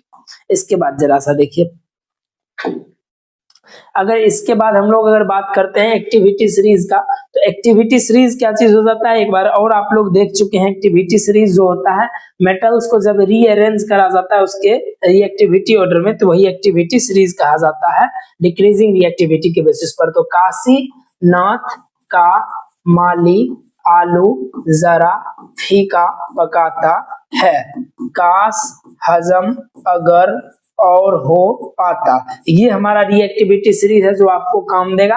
आपके एनसीईआरटी के अकॉर्डिंग सिलेबस में बस इतना ही चीज है, इसको आप ध्यान रखिएगा। ऊपर जाने पर रिएक्टिविटी बढ़ेगा, नीचे आने पर रिएक्टिविटी घटता है, ये ध्यान रखिएगा। और highly reactive metals less reactive metals को उसके साल्ट सॉल्यूशन से उसको डिस्प्लेस कर देगा, हटा देगा, ये ध्यान रखिएगा। फिर हम लोग आते हैं यहाँ पर केमिकल प्रॉपर्टीज ऑफ मेटल्स पे। तो केमिकल प्रॉपर्टीज में सबसे पहले नंबर देखेंगे तो मेटल्स अगर ऑक्सीजन के साथ रिएक्ट करेंगे तो क्या करेंगे, है ना, इलेक्ट्रोपॉजिटिव एलिमेंट होता है मेटल्स जो, तो ये ऑक्सीजन के साथ रिएक्ट करके मेटल का ऑक्साइड बना देगा, ये ध्यान रखिएगा। मेटल्स अगर रिएक्ट करता है ऑक्सीजन के साथ तो मेटल का ऑक्साइड बना देगा, और मेटल का ऑक्साइड बनाएगा तो इसका जो नेचर होगा, ये हमारा नेचर इसका बेसिक होगा, ये ध्यान रखिएगा, ठीक है। इसके बाद दूसरा प्रॉपर्टी जिसमें वही चीज दिया है कि अलग अलग ऑक्सीजन के साथ रिएक्ट कर करके जो है सो इस तरह से ऑक्साइड बनाता है। फिर वाटर के साथ रिएक्ट करता है मेटल, तो वाटर के साथ मेटल रिएक्ट करके यहाँ पर मेटल का ऑक्साइड भी बनाएगा प्लस हाइड्रोजन गैस भी प्रोड्यूस करेगा, ये ध्यान रखिएगा। मेटल का ऑक्साइड भी बनाएगा और उसके अलावा जो है सो फिर हमारा हाइड्रोजन गैस भी प्रोड्यूस करता है, ये ध्यान रखिएगा। Potassium react vigorously with cold water at room temperature and gives aqueous potassium hydroxide and hydrogen gas। ये सब एग्जांपल दिया गया है तो जरूर आप देख लीजिए इसको, ठीक है। इसके बाद जो है सो सोडियम का वाटर के साथ रिएक्शन दिया गया है, कोल्ड वाटर के साथ, मतलब सब अलग अलग वाटर के साथ रिएक्ट करता है, तो इसीलिए इसका एग्जाम्पल अलग अलग हमारे पास दिया गया है, ठीक है। इसके बाद देखिए, इसके बाद जो है हमारा वो क्या चीज है, फिर जाकर के हमारा दिया गया है कि पोटासियम सोडियम और कैल्शियम सभी रिएक्ट करता है पानी के साथ, लेकिन उसके रिएक्टिविटी ऑर्डर के बेसिस पर, मतलब सबसे तेजी से सोडियम, फिर पोटासियम, फिर सोडियम, और तब जाकर के कैल्शियम रिएक्ट करता है। ये आप रिएक्शन के रेट को ध्यान रखेंगे, ठीक है, रिएक्टिविटी ऑर्डर के बेसिस पर ये रिएक्ट करता है। फिर उसके बाद एसिड के साथ रिएक्ट करके क्या बनाएगा, मेटल अगर एसिड के साथ रिएक्ट करता है तो उसमें से हाइड्रोजन गैस को ये प्रोड्यूस करता है, salt plus hydrogen gas produce करेगा, ठीक है। तो ये चीज हो गया। उसके अलावा यहाँ पर वो सभी एग्जांपल दिया गया है साल्ट प्लस हाइड्रोजन गैस को जिसमें ये प्रोड्यूस कर रहा है, ठीक। इसके अलावा और क्या चीज है यहाँ पर, तो ये सब रिएक्शन एसिड और मेटल का ही दिया गया है। इसके बाद अगर बात करेंगे यूजेस ऑफ मेटल्स का, तो मेटल्स को कहां कहां पर इस्तेमाल करते हैं, तो बहुत सारा हैवी इसका यूजेस है, ठीक है। तो कहां कहां पर इसका यूजेस है तो उसको जरा सा देखते हैं। तो मेटल जैसे कि बायो प्रोसेसेस में आयरन को इसका इस्तेमाल करा जाता है होमोग्लोबिन के रूप में, सोडियम मैग्नीशियम पोटासियम कैल्शियम ये सब जो है एसेंशियल मिनरल्स होता है हमारे शरीर के लिए। डेली गुड्स एंड मशीन्स वगैरह इससे बनाए जाते हैं। इसके अलावा एसोसरीज वगैरह इससे बनाए जाते हैं। फिर इसके अलावा हेल्थ इक्विपमेंट्स इंस्ट्रूमेंट जो मेटल्स का बना हुआ होता है जो कि काफी कॉस्टली भी आता है, ठीक है। स्पेस प्रोजेक्ट वगैरह, न्यूक्लियर फ्यूल्स वगैरह, यूरेनियम वगैरह जो है इस सब चीज का इस्तेमाल करा जाता है। तो इतना ज्यादा डेप्थ में आपसे नहीं पूछेगा तो टेंशन नहीं लेना है, ठीक है। मेटल्स इस तरह से हो जाता है। फिर हमारे पास आता है नॉन मेटल। तो नॉन मेटल क्या चीज होता है, तो नॉन मेटल जो होता है ये क्या करता है, नॉन मेटल एक ऐसे एलिमेंट होते हैं जो इलेक्ट्रॉन दूसरे के इलेक्ट्रॉन्स को गेन करने का काम करता है। नॉन मेटल्स जो होता है दूसरे के इलेक्ट्रॉन को क्या करने का काम करता है, गेन करने का काम करता है, ये ध्यान रखिएगा। यानी कि ये इलेक्ट्रोनिगेटिव एलिमेंट होते हैं, ये ध्यान रखिएगा, ये इलेक्ट्रोनिगेटिव एलिमेंट हमारे पास होते हैं, ठीक है। फिर जाकर के क्या हो जाएगा, तो ऑक्यूरेंस ऑफ नॉन मेटल्स की बात करते हैं। तो ये जो है सो अर्थ क्रस्ट पे अंदर पाया जाता है और जो होता है सबसे ज्यादा मात्रा में अगर बोला जाएगा नॉन मेटल कौन सा है, तो ऑक्सीजन जो है ये सबसे ज्यादा मात्रा में धरती के क्रस्ट में मिलने वाला नॉन मेटल है, जो कि 46.6% पूरे धरती का मास का इतना चीज हमारे पास है। उसके बाद सिलिकॉन जो है ये सेकेंड नंबर पर है नॉन मेटल के मामले में, जो कि 27.7% है।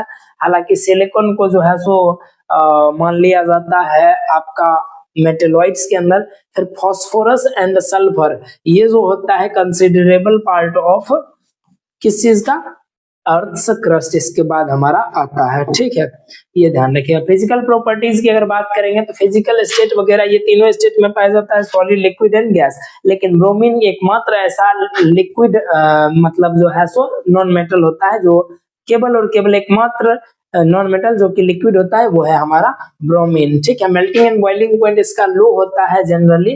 रीजन क्या है कि लेस कॉम्पैक्ट पैकिंग होता है इनके एटम्स का, इसी कारण से। हार्डनेस में ये जनरली सॉफ्ट होता है, लेकिन एक्सेप्शन यहाँ पर डायमंड है, जो कि कार्बन का एक एलोट्रॉप होता है, जो कि हार्डेस्ट नेचुरली ऑक्यूरिंग सब्सटेंस होता है। लस्ट्रस, ये चमकता वगैरह नहीं है, लेकिन यहाँ पर भी एक्सेप्शन एक आता है, आयोडीन, ये ध्यान रखिएगा। मेलिएबल, जो ये नॉन मेलिएबल होता है। कंडक्टिविटी, ये बैड कंडक्टर होता है इलेक्ट्रिसिटी और हीट दोनों का, लेकिन एक्सेप्शन इसमें भी ग्रेफाइट होता है, जो कि कार्बन का ही एक एलोट्रॉप होता है। अगले चैप्टर में हम लोग देखेंगे, जो कि गुड कंडक्टर होता है। फिर सोनोरिटी, ये साउंड प्रोड्यूस ये करता है, रिंगिंग साउंड प्रोड्यूस ये नहीं करता है। ठीक है, ये ध्यान रखिएगा। स्ट्रेंथ की बात अगर करते हैं तो नॉन मेटल जो होता है ये मेटल्स के मुकाबले उतना ज्यादा स्ट्रॉन्ग नहीं होता है। डेंसिटी इसका कम होता है, और कलर इसका अलग अलग कलर्स पाया जाता है, जैसे सल्फर हो गया, येलो, फास्फोरस, व्हाइट या रेड या ब्लैक, ये सब चीज मतलब ये इसका कलर्स वगैरह डिफरेंट होते हैं। ग्रेफाइट ब्लैक, क्लोरीन को येलोइश ग्रीन, तो ये सब चीज है। तो ऑक्यूरेंस हमारा दिया गया है कि किस फॉर्म में कौन चीज पाया जाता है, तो इसको आप ये यहाँ पर से इतना ज्यादा इंपॉर्टेंट नहीं है ऑक्यूरेंस ऑफ मेटल्स वगैरह नॉन मेटल्स, क्योंकि एग्जाम में इतना ज्यादा नहीं है डेप्थ में जाकर के आपका पूछता है, ये ध्यान रखिएगा। केमिकल प्रॉपर्टीज अगर नॉन मेटल की अगर हम बात करते हैं तो यहाँ पे सबसे पहले number reaction of non metal with oxygen. Non metal अगर ऑक्सीजन के साथ रिएक्ट करता है तो नॉन मेटल का ऑक्साइड बनाता है, और नॉन मेटल का जो ऑक्साइड होता है वो होता है हमारा एसिडिक नेचर का। ठीक है, वो होता है हमारा कैसा, एसिडिक नेचर का होता है, ये ध्यान रखिएगा। ठीक, इसके अलावा जो है यहाँ पर नॉन मेटल ऑक्साइड वाटर के साथ रिएक्ट करता है, तो ये हमारा क्या बन जाता है, एसिड। सिंपल सा है कि क्योंकि एसिडिक नेचर हुआ और पानी के साथ ये आयोनाइज होगा, आयोनाइज होने पर ये एसिडिक बिहेवियर शो करना शुरू कर देगा, ये चीज ध्यान रखिएगा। कार्बन और ऑक्सीजन मिलेगा तो क्या बन जाएगा, कार्बन डाइऑक्साइड बन जाएगा यहाँ पर। ठीक है, इसके बाद जो होता है हमारा क्या चीज है, इसके बाद जो है हमारा रिएक्शन में, reaction with sulphur and oxygen, sulphur dioxide बन जाएगा, फास्फोरस पेंटाऑक्साइड वगैरह, ये सारा रिएक्शन वही है। एयर के साथ रिएक्शन क्या होगा, तो जनरली बताया गया है कि नॉन मेटल जो होता है ये हवा के साथ रिएक्ट नहीं करता है, या फिर वाटर या स्टीम के साथ रिएक्ट नहीं करता है। ठीक है, this is because non metal give electrons to reduce hydrogen ions of water into hydrogen gas. ठीक है, मतलब क्या चीज होता है कि hydrogen ions, this is because non metal give electrons to reduce, किस चीज के लिए इलेक्ट्रॉन दे देता है, हाइड्रोजन रिड्यूस करने के लिए of water into hydrogen gas. Hydrogen gas के लिए जो है सो ये कर देता है, यहाँ पे इलेक्ट्रॉन्स डिनोट कर देता है। ठीक ना, तो reaction of sulphur and Coke with water यहाँ पर दिखाया गया कि सल्फर को वाटर के साथ रिएक्ट करवाए, यहाँ पर रिएक्शन होगा ही नहीं। ठीक है, कोक भी वाटर के साथ कोई रिएक्शन नहीं, क्योंकि Coke is the purest form of carbon, ये चीज दिया गया है। तो ये ध्यान रखिएगा कि वाटर का रिएक्शन नहीं होता है नॉन मेटल के साथ में, ये ध्यान रखिएगा। क्यों नहीं होता है, क्योंकि non metal gives electron to reduce hydrogen ion of water into hydrogen gas. Hydrogen ion को हाइड्रोजन गैस में बदलने के लिए जो है इलेक्ट्रॉन दे देता है, इसीलिए। इसके अलावा जो है नॉन मेटल का डाइल्यूटेड एसिड के साथ रिएक्शन, तो एसिड के साथ भी जनरली ये रिएक्शन नहीं होता है, क्योंकि ये हाइड्रोजन को रिप्लेस, जनरली नॉन मेटल्स जो है एसिड के अंदर से हाइड्रोजन को रिप्लेस नहीं कर पाता है, इस कारण से ये रिएक्शन भी नहीं होता है। साल्ट सॉल्यूशन यहाँ पर देखेंगे कि non metal and salt solution, तो more reactive non metal displaces less reactive non metal from its salt solution.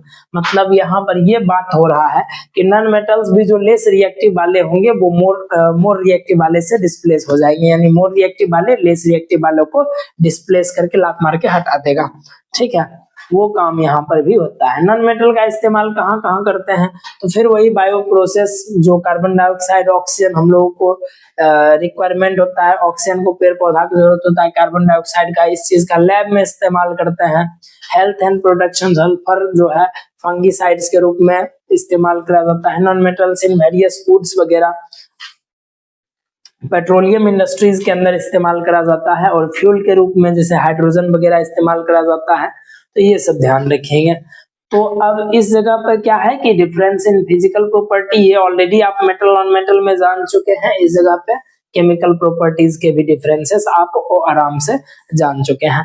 फिर आता है हमारा केमिकल बॉन्ड। तो केमिकल बॉन्ड जो होता है ये कितना टाइप का होता है? तो केमिकल बॉन्ड हमारा दो टाइप का होता है। देखिए, मेटल और नॉन मेटल, ठीक है। नॉन मेटल और नॉन मेटल के बीच में जो बॉन्ड बनेगा, इस बॉन्ड को हम लोग कहते हैं आयोनिक बॉन्ड। इसको कहते हैं आयनिक बॉन्ड, और इसी को बोला जाता है इलेक्ट्रोवैलेंट बॉन्ड।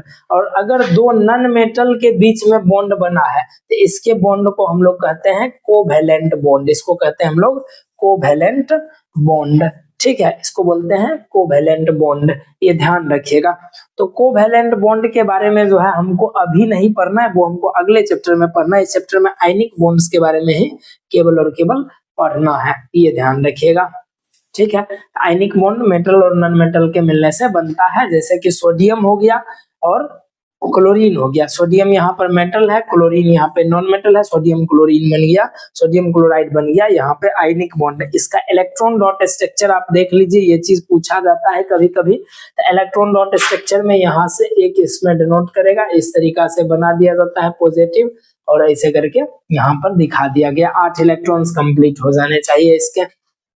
फिर उसी तरीका से आप एक बार MgCl2 का भी देख लीजिए इलेक्ट्रॉन डॉट स्ट्रक्चर। यहाँ पर जो है Mg2+ यहाँ पर डाल दिए, एक इलेक्ट्रॉन इसको दिया, एक इलेक्ट्रॉन इसको डिनोट कर दिया। तो यहाँ पर जो है सो हमारा बन गया क्या चीज? MgCl2। अगर आपको इलेक्ट्रॉन डॉट स्ट्रक्चर में कोई भी प्रॉब्लम होगा तो कमेंट कीजिएगा, बता देंगे, ठीक है। इसके अलावा कैरेक्टरिस्टिक्स क्या है हमारा आयनिक कंपाउंड का? तो फिजिकल स्टेट की अगर बात करेंगे तो ये सॉलिड होता है जनरली रूम टेम्परेचर पर, ठीक है। हार्ड होता है, हार्डनेस में भी ये काफी ज्यादा हार्ड होता है। स्ट्रॉन्ग इलेक्ट्रोस्टैटिक फोर्स इसके बीच में होता है, इस कारण से ये हार्ड होता है, ठीक है। ये ध्यान रखिएगा। इसके बीच का अट्रैक्शन काफी ज्यादा मजबूत होता है, इसलिए सॉलिड होता है। कंडक्टिविटी ये जो होता है आयनिक सॉल्यूशन, मतलब जो होता है एक्वस सॉल्यूशन के अंदर ये बिजली को कंडक्ट करता है। मतलब ऐसे बिजली को कंडक्ट नहीं करेगा सूखा हुआ स्टेट में, मोल्टेन स्टेट में ही बिजली को कंडक्ट करता है आयोनाइज होने के बाद में, ठीक है। मेल्टिंग एंड बॉइलिंग पॉइंट जो होता है इसका ज्यादा होता है, क्योंकि इसका इलेक्ट्रोस्टैटिक फोर्स काफी स्ट्रॉन्ग होता है, जिस बॉन्ड को तोड़ने में बहुत एनर्जी का रिक्वायरमेंट होता है, इसीलिए इसका मेल्टिंग एंड बॉइलिंग पॉइंट ज्यादा होता है। ये जनरली पानी के अंदर सॉल्यूबल होता है।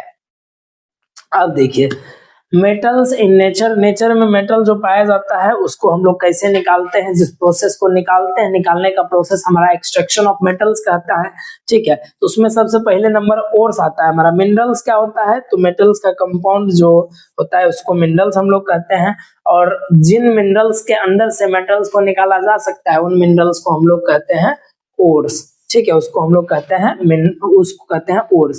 तो जितना भी ओर्स होता है सभी मिनरल्स होता है, लेकिन सभी का सभी ओर्स, जितना भी मिनरल्स होता है वो सभी ओर्स नहीं होगा, लेकिन सभी ओर्स मिनरल्स होता है, ये ध्यान रखिएगा, ठीक है। तो यहाँ पर जैसे अलग अलग एग्जांपल लिया गया है कि ऑक्साइड ओर देखिए कौन कौन सा पाया जाता है, कार्बोनेट ओर, फिर सल्फेट ओर, सल्फाइड्स ओर, ये सब चीज जो है सो पाया जाता है। तो एक्सट्रैक्शन इसको करते हैं हम लोग, यानी कि मेटलर्जी एक प्रोसेस होता है एक्सट्रैक्शन ऑफ मेटल्स को, जिसमें प्योर फॉर्म में मेटल्स को निकाला जाता है रिफाइन करके उसको, ठीक है।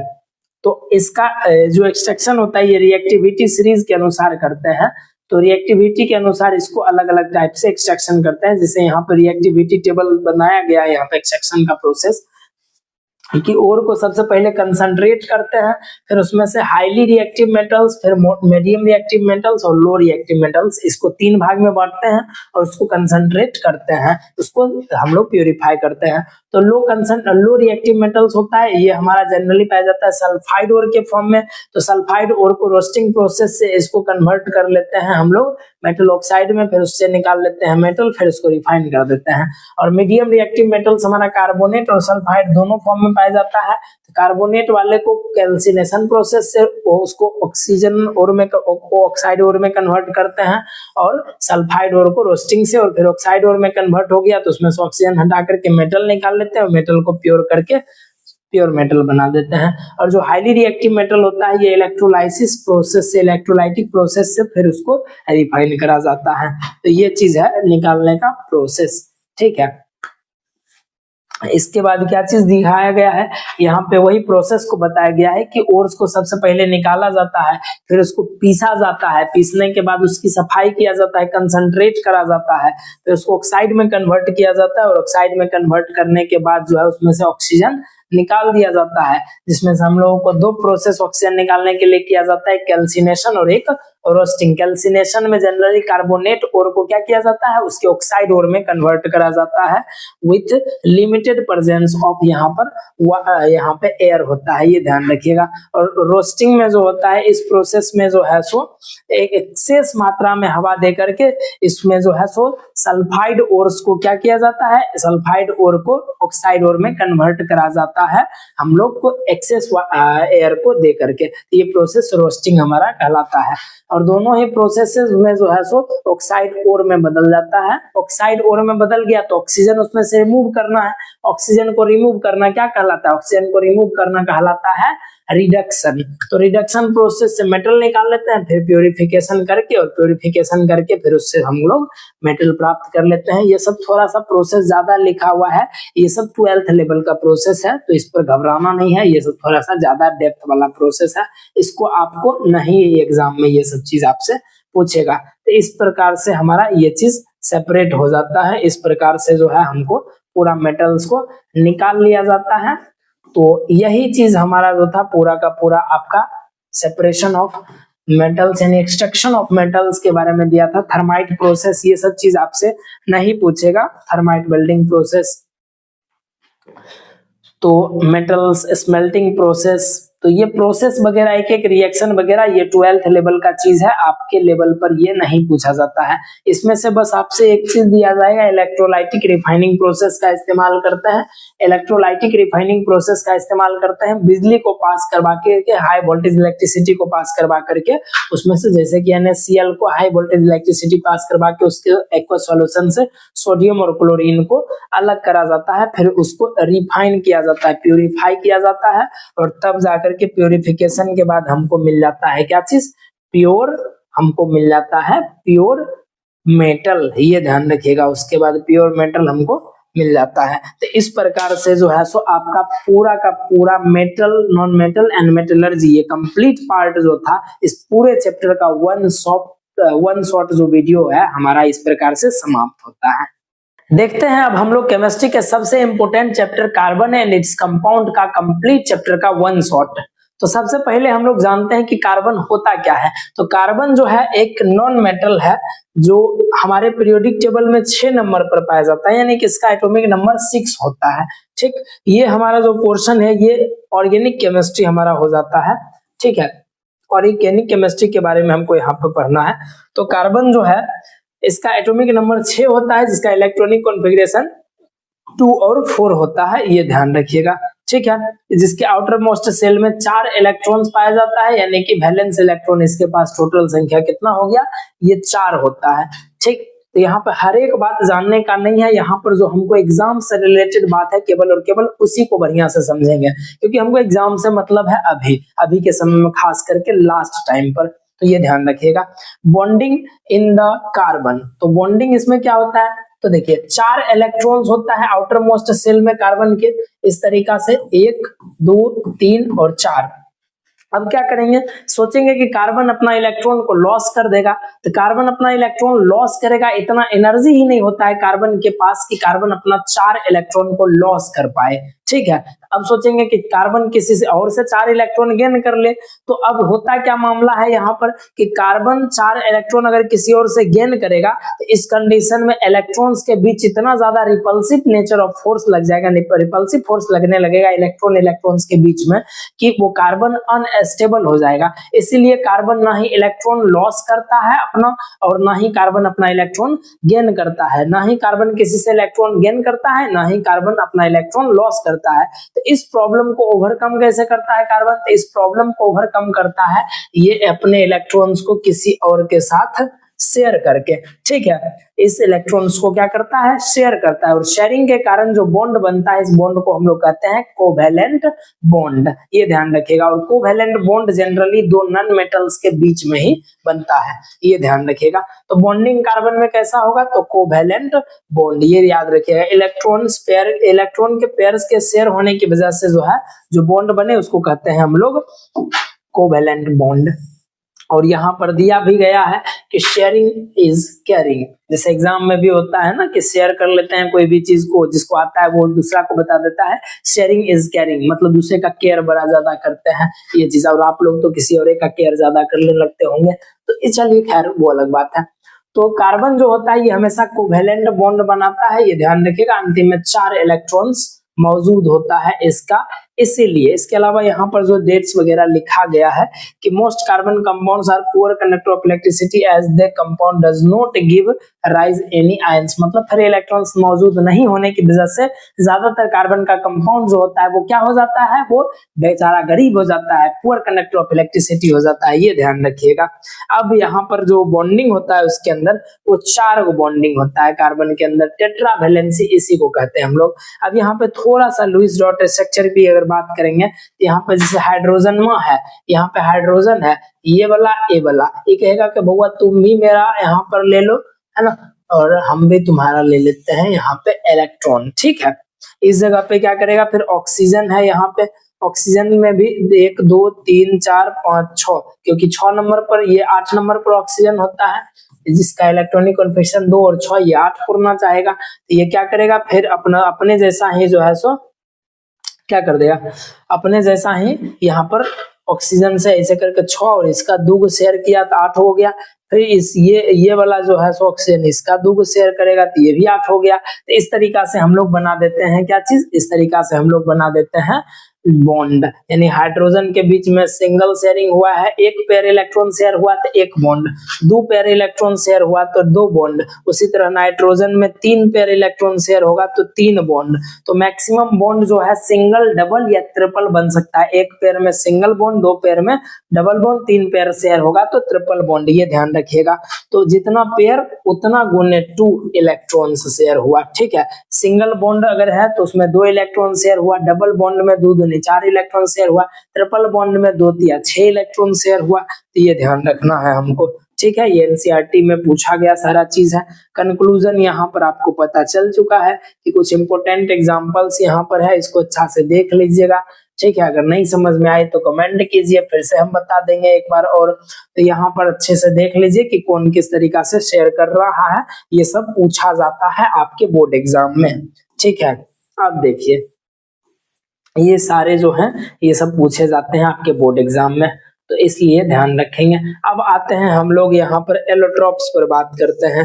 अब इसमें जो है ना कार्बन के बारे में ही इतना ज्यादा चीज क्यों पढ़ना है हमको, तो कार्बन के बारे में इतना ज्यादा चीज इसलिए पढ़ना है क्योंकि कार्बन का जो होता है 4 वैलेंस इलेक्ट्रॉन होता है। 4 वैलेंस इलेक्ट्रॉन होने की वजह से ये 4 को सिंगल बॉन्ड बना सकता है, जिसको हम लोग टेट्रा वैलेंसी ऑफ कार्बन कहते हैं, जिस कारण कार्बन का बहुत सारा कंपाउंड बन जाता है और इसलिए हमको कार्बन के बारे में पढ़ना होता है। दूसरा चीज क्या है कि कार्बन जो होता है single, double, triple, single, double और ट्रिपल तीनों टाइप का बॉन्ड बना सकता है। इस कारण से कार्बन के बहुत सारे कंपाउंड हो जाते हैं, इसलिए इसके बारे में पढ़ना होता है। तीसरा प्रॉपर्टी जो हमारा होता है, कार्बन कोई और नहीं मिला तो दूसरे कार्बन एटम के साथ ही बॉन्ड बना लेता है, मतलब self linking property of carbon, due to which carbon can form multiple bond with another carbon atom, इसको हम लोग कहते हैं कैटिनेशन, ठीक है। इस प्रॉपर्टी की वजह से जो है कार्बन का बहुत सारा कंपाउंड बन जाता है और इसी इतने बड़े खानदान की वजह से हमको कार्बन के बारे में पूरा इतिहास ही पढ़ना पड़ता है, ठीक है ना, ये ध्यान रखिएगा।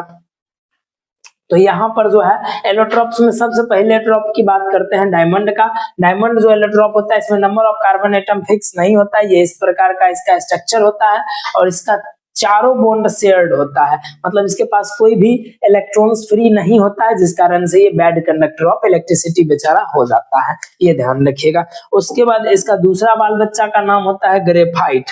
तो ये ग्रेफाइट में जो है हर एक इलेक्ट्रॉन तीन बॉन्ड बनाता है, 1 2 3। एक इलेक्ट्रॉन इसका खाली रहता है, तो वो खाली वाला इलेक्ट्रॉन ही बिजली कैरी करता है, समझे, फ्री इलेक्ट्रॉन से बिजली को कैरी करता है, इसकी वजह से ये गुड कंडक्टर ऑफ इलेक्ट्रिसिटी होता है, ये ध्यान रखिएगा, ये गुड कंडक्टर होता है इलेक्ट्रिसिटी का, ध्यान रखना है ये चीज। इसमें भी number of carbon atom fix नहीं होता है, नंबर ऑफ कार्बन एटम्स जो होता है वो उसके साइज पे डिपेंड करता है। तो इन दोनों में डिफरेंस क्या है कि ये फ्री स्टेट में पाया जाता है डायमंड, ठीक है, नेचुरली, और ये जो होता है नेचुरली मैन्युफैक्चर भी करा जाता है ये, और नेचुरली भी पाया जाता है। इसके अलावा ये नेचुरली सबसे हार्डेस्ट ऑक्यूरिंग सब्सटेंस है अभी तक का, और ये ग्रेफाइट जो होता है ये काफी सॉफ्ट होता है, सॉफ्ट के साथ साथ स्लिपरी टच भी होता है, क्योंकि इसके बीच का जो बॉन्ड होता है ना, इसके लेयर्स के बीच का जो वंडर वाल फोर्स ऑफ अट्रैक्शन जिसको हम लोग कहते हैं, ये काफी ज्यादा कमजोर होता है, जिस कारण से ये बेचारा ग्रेफाइट सॉफ्ट होता है,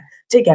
पेंसिल में जो ग्रेफाइट होता है उसको समझते होंगे कि इतना तो मजबूत रहता है, लेकिन वो मजबूत नहीं, एक्चुअली में उसके अंदर एलॉय वगैरह मिला दिया जाता है। वो एक्चुअल में जो प्योर हमारा ग्रेफाइट होता है ना, प्योर ग्रेफाइट हमारा काफी सॉफ्ट होता है, एकदम रोटी जैसे नहीं रखते हैं ऐसे करके, तो ऐसे हो जाता है वो भी चीज, ठीक है। डायमंड ट्रांसपेरेंट होता है और हाईली रिफ्रैक्टिव इंडेक्स भी इसका ज्यादा होता है, और ये हमारा कलुआ होता है, ठीक है। ग्रेफाइट हमारा पूरा का पूरा ब्लैक होता है, ये ध्यान रखिएगा, और ये पेपर पर भी जो है मार्क कर सकता है, ठीक है, इसलिए इसको ब्लैक लीड भी बोलते हैं, इसलिए इसको क्या बोलते हैं, ब्लैक लीड भी इसको बोला जाता है, ये ध्यान रखिएगा। और डायमंड जो होता है ज्यादा डेंसर होता है ग्रेफाइट के मुकाबले में, और ग्रेफाइट का डेंसिटी कम होता है। अब इसके बाद हमारा आता है ये तीसरा बाल बच्चा जो गोद लिया गया था बाद में, इसको कहते हैं बकमिनिस्टर फुलेरीन, यानी कि फुलेरीन सीधे कहते हैं। इसके अंदर जो होता है हमको पढ़ना जो आपके सिलेबस में है वो C60, मतलब कार्बन 60, इसके अंदर कार्बन का संख्या 60 हुआ है। इसका स्ट्रक्चर जो होता है cage like structure, football shaped structure होता है, और इसमें दो स्ट्रक्चर होता है, एक हमारा होता है क्या चीज, एक हमारा होता है पेंटागोनल, और एक हमारा होता है हेक्सागोनल, ठीक है। एक हमारा पेंटागोनल होता है और एक हमारा होता है हेक्सागोनल स्ट्रक्चर। तो पेंटागोनल कम है तो मतलब इसका संख्या 12 होगा, हेक्सागोनल में साइड ज्यादा मतलब इसका संख्या ज्यादा, यानी 12 को पेंटागोन और 20 को हेक्सागोन इसके अंदर होता है C60 के अंदर, ये आप ध्यान रखिएगा। इसको हम लोग कहते हैं 5 मेंबर्ड भी रिंग, इसमें 6 मेंबर्ड रिंग, वही चीज यहाँ पर दिखाया गया है, ठीक है। तो ये तीनों हमारा प्रॉपर्टीज बकमिनिस्टर फुलेरीन वगैरह ये सब हो गया। कई प्रकार की बीमारी के इलाज के लिए बकमिनिस्टर फुलेरीन का इस्तेमाल हम लोग करते हैं। अब चलिए वर्सटाइल क्यों है कार्बन, इतना ज्यादा नेचर में वर्सटाइल क्यों है, तो सबसे पहला नंबर बात वही बताए कि ये जो है सो स्ट्रेट चेन बना सकता है खुद कार्बन एटम के साथ लिंक करके, या ब्रांच चेन बना सकता है कार्बन एटम के साथ लिंक करके, या फिर रिंग चेन बना सकता है कार्बन एटम के साथ लिंक करके, इसीलिए इसको हम लोग सेल्फ लिंकिंग प्रॉपर्टी होता है, इसी को हम लोग कहते हैं कैटिनेशन। इसके अलावा एक और कंपाउंड होता है, एक और एलिमेंट होता है जो इसी की तरह कंपाउंड बनाता है, वो है हमारा silicon. Silicon forms compound with hydrogen and can show catenation up to 7 or 8 atoms, but these compounds are very reactive and carbon bond is very strong and hence very stable. समझे, ये stable ये भी बनाता है उसी तरीका से silicon भी, लेकिन कार्बन का जो कंपाउंड बनता है ये काफी ज्यादा एकदम समृद्ध होता है, काफी ज्यादा स्टेबल पाया जाता है, इसलिए इसको हम लोग पढ़ते हैं, ये ध्यान रखिएगा। और इसके इतना कोई भी दूसरा नहीं है, सिंपल सा कार्बन का सिंपल कहना है कि कहां परे हो चक्कर में, कोई नहीं है टक्कर में, सिंपल सा बात है ये चीज। अब यहाँ पर अगर हम लोग आते हैं टेट्रावेलेंसी, मतलब इसका अंतिम ऑर्बिट में 4 इलेक्ट्रॉन्स होता है, जिसकी वजह से ये टेट्रावेलेंट नेचर का होता है। तो सुपर पावर ऑफ कार्बन क्या चीज हो गया, दूग हो गया हमारा, एक कैटिनेशन और एक होता है टेट्रावेलेंसी, 4 सिंगल बॉन्ड मैक्सिमम बना सकता है। अब यहाँ पर से जिन बच्चों का नोमेनक्लेचर आपका बहुत ही कमजोर होगा, तो नोमेनक्लेचर सीखने के लिए यहाँ पर सबसे बेस्ट तरीका है यहाँ पर से सीखना। अगर आपका हाइड्रोकार्बन मजबूत हो गया तो आपका नोमेनक्लेचर मजबूत हो जाएगा। तो ध्यान से समझते हैं कि किस प्रकार से हम लोग नोमेनक्लेचर यहाँ से सीखेंगे। तो देखिए सबसे पहले नंबर बात करते हैं हाइड्रोकार्बन का, जिसके नाम में ही लिखा हुआ है हाइड्रो और कार्बन, तो ये दो चीज से मिलकर के बनेगा, एक हाइड्रो फॉर हाइड्रोजन और दूसरा कार्बन से बनेगा। तो जो कंपाउंड हाइड्रोजन और कार्बन से बने उसको हम लोग क्या बोलते हैं, हाइड्रोकार्बन हम लोग बोलते हैं। अब इसमें क्या चीज होता है, इसमें एक ओपन चेन होता है हाइड्रोकार्बन का, एक क्लोज्ड चेन होता है हाइड्रोकार्बन का। ओपन चेन हमारा जो होता है ये सैचुरेटेड हाइड्रोकार्बन, एक अनसैचुरेटेड होता है, और क्लोज्ड चेन जिसको हम लोग साइक्लिक बोलते हैं हाइड्रोकार्बन, ये चीज। तो अब यहाँ पर आते हैं सबसे पहले कि सैचुरेटेड हाइड्रोकार्बन किसको कहते हैं। तो सैचुरेटेड हाइड्रोकार्बन उन हाइड्रोकार्बन्स को कहते हैं जिसमें दो हाइड्रोकार्बन के बीच में यानी कि दो कार्बन के बीच में क्या चीज हो जाएगा, केवल और केवल सिंगल बॉन्ड पाया जाएगा, उसको कहते हैं सैचुरेटेड। और अनसैचुरेटेड हाइड्रोकार्बन कहते हैं जिसमें कम से कम दो कार्बन के बीच, कम से कम, अगर कार्बन केतबो है उससे मतलब नहीं है, कम से कम दो कार्बन के बीच एक जो है सो डबल बॉन्ड, या फिर दो कार्बन के बीच कम से कम एगो ट्रिपल बॉन्ड पाया जाना चाहिए। मतलब दो कंसेक्यूटिव कार्बन एटम्स के बीच, यानी दो लगातार कार्बन एटम के बीच या तो एगो डबल बॉन्ड या फिर एगो ट्रिपल बॉन्ड पाया जाएगा, तभी जाकर के हम लोग कहेंगे अनसैचुरेटेड हाइड्रोकार्बन। तो सैचुरेटेड हाइड्रोकार्बन का एग्जांपल होता है अल्केन, समझे, इसका एग्जांपल होता है अल्केन। तो अल्केन के बारे में हम लोग अभी समझेंगे। और अनसैचुरेटेड में डबल बॉन्ड वाले को हम लोग कहते हैं अल्कीन, और ट्रिपल बॉन्ड वाले को कहते हैं हम लोग अल्काइन। ठीक है, ये तीन कैटेगरी में हम लोग यहाँ पर बांट दिए हैं हम लोग, कौन से, ओपन चेन हाइड्रोकार्बन को। तो अब यहाँ पर समझते हैं ये तीनों में डिफरेंस क्या चीज होता है। तो देखिए, अल्केन्स जो होता है ये अनसैचुरेटेड हाइड्रोकार्बन होता है, जिसमें क्या होता है, कम से कम जो है सो कार्बन के बीच जो है केवल और केवल सिंगल बॉन्ड पाया जाएगा। और अगर आपसे पूछेगा सबसे सिंपलेस्ट हाइड्रोकार्बन कौन है, तो सबसे सिंपलेस्ट हाइड्रोकार्बन या सबसे सिंपलेस्ट अल्केन वगैरह जो है वो हमारा CH4 होता है। ठीक है, ये ध्यान रखिएगा। अल्किन्स वगैरह में जो है दूसरा हो जाता है, लेकिन अल्केन सबसे सिंपलेस्ट हाइड्रोकार्बन की अगर बात करेंगे तो सबसे सिंपलेस्ट हाइड्रोकार्बन जो हमारा होता है वो अल्केन हो जाता है। ठीक है, हाँ, यहां पर देख लीजिए CH4 सबसे सिंपलेस्ट हाइड्रोकार्बन CH4 अल्केन हमारा हो जाएगा। ठीक है, तो अल्केन का जो कॉमन जनरल फार्मूला होता है वो होता है CnH2n+2, यानी कि यहाँ पर क्या है, C for carbon atom, H for hydrogen atom. ठीक है, अगर कार्बन एटम 1 है तो यहाँ पर क्या करेंगे, H2n+2, यहाँ पे 2 × 1+2 यानी कि हो गया CH2+2 4। ठीक है, अगर देखिए कार्बन की संख्या 2 हो गया तो यहाँ पर 2 × 2+4, तो ये क्या हो जाएगा हमारे पास C2H, 2 2 जा 4 + 2 6। इस तरीका से ये चीज हो जाएगा हमारा। ठीक है, इसके बाद नोमेनक्लेचर अभी हम लोग सीख रहे हैं। ठीक, पहले इसका ये चीज ध्यान लेते हैं, बेसिक चीज। इसके बाद क्या है, अल्कीन। अल्कीन में जो होता है ये कम से कम दो कार्बन के बीच एक डबल बॉन्ड होना जरूरी होता है, इसको हम लोग कहते हैं अल्कीन। इसका जो जनरल फार्मूला होता है वो होता है CnH2n, इसका जनरल फार्मूला CnH2n होता है। और फिर अल्काइन जो होता है इसमें दो कार्बन के बीच कम से कम एक ट्रिपल बॉन्ड होना जरूरी है, इसका जनरल फार्मूला CnH2n-2 होता है। ये चीज आप ध्यान रखिएगा। ठीक है, अब इसमें क्या चीज हो गया, इसमें जो है अल्केन में मिनिमम कार्बन एटम, देखिए अल्केन में मिनिमम कार्बन एटम कितना होना चाहिए, यहाँ पे मिनिमम कार्बन एटम 1 होना चाहिए, लेकिन अल्कीन और अल्काइन के लिए मिनिमम कार्बन एटम 2 होना चाहिए। मिनिमम कार्बन एटम कितना होना चाहिए, 2 होना ही चाहिए, तभी जाकर के वो अल्कीन या अल्काइन बनेगा, ये ध्यान रखिएगा। अब नाम कैसे लिखेंगे, तो नाम लिखने में नोमेनक्लेचर में क्या करते हैं हम लोग, सबसे पहले देखिए, सबसे पहले आप उसमें देख लीजिए क्या चीज, उसमें नंबर ऑफ कार्बन एटम पहचान कर लीजिए। Number of carbon atom, number of carbon atom पहचान करेगा तो उसके लिए हम लोग कुछ प्रीफिक्स का यूज करते हैं। प्रीफिक्स जो यूज करते हैं ये 1 2 3 4 5 6 ना। 1 के लिए हम लोग कहते हैं मिथ, ठीक है, 2 के लिए करते हैं हम लोग इथ, 3 के लिए हम लोग करते हैं प्रोप, 4 के लिए करते हैं ब्यूट, 5 के लिए करते हैं पेंट, 6 के लिए करते हैं हेक्स। आपके सिलेबस में बस इतना ही है, अगर इससे ज्यादा सीखना है तो 7 के लिए करते हैं हेप्ट, 8 के लिए ऑक्ट, फिर नॉन, फिर डेक, अनडेक, डोडेक, ट्राइडेक, टेट्राडेक, पेंटाडेक, हेक्साडेक, ऑक्टाडेक, 19 के लिए नोनाडेक और 20 के लिए आइकोसेन, इस तरीका से चलते रहता है। ठीक है, तो आपके सिलेबस में बस इतना ही है।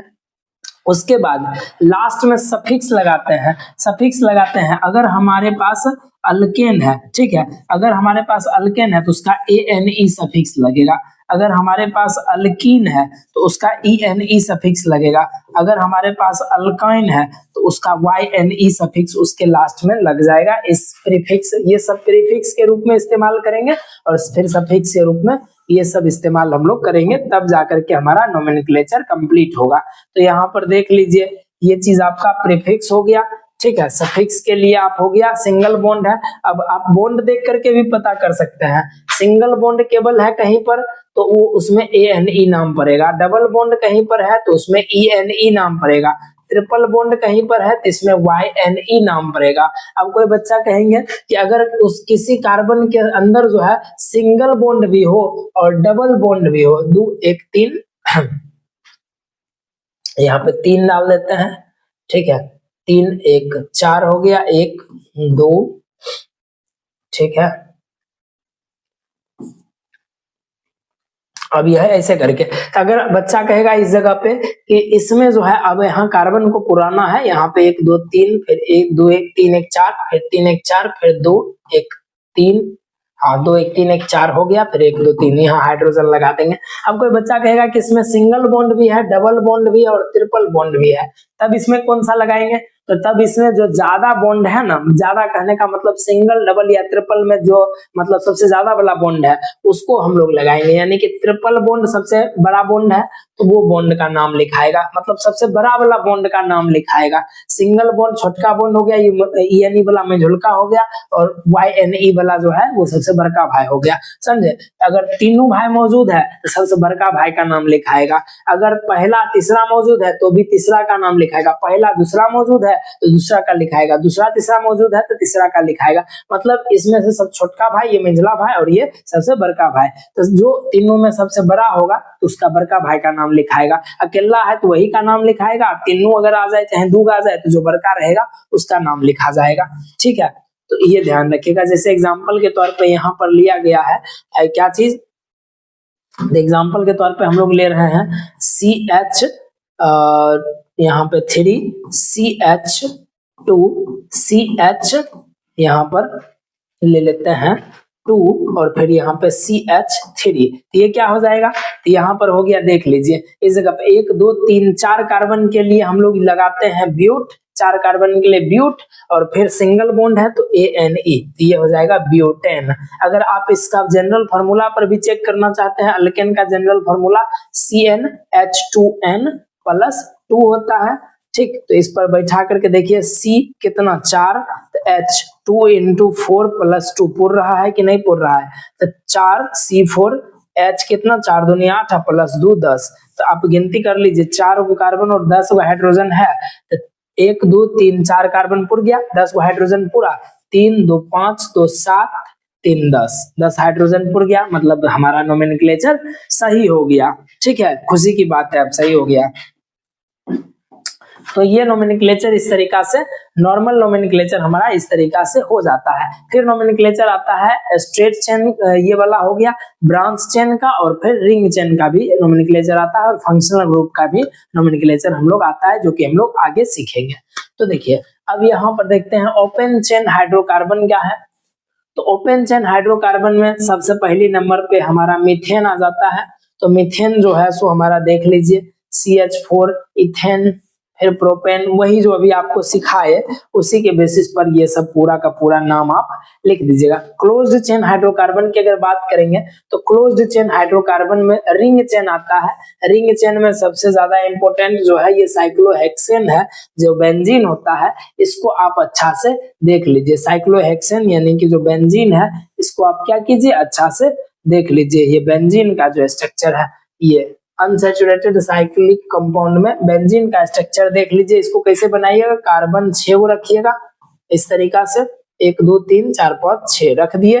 अब यहाँ single single single single single, अब एओ को डबल कीजिए, सिंगल फिर डबल सिंगल फिर डबल। अब जो बच गया यहाँ पे सब में एक एक एक एक एक एक ऐसे करके हाइड्रोजन लगा दीजिए सबका, तो बन गया हमारा बेंजीन। देख लीजिए C6H6 बेंजीन का होता है फॉर्मूला, C6H6 ये हमारा हो जाएगा बेंजीन। आप गिनती कर लीजिए, सबका 4 बॉन्ड पुर चुका होगा। ठीक है, सबका क्या पुर चुका होगा, 4 बॉन्ड।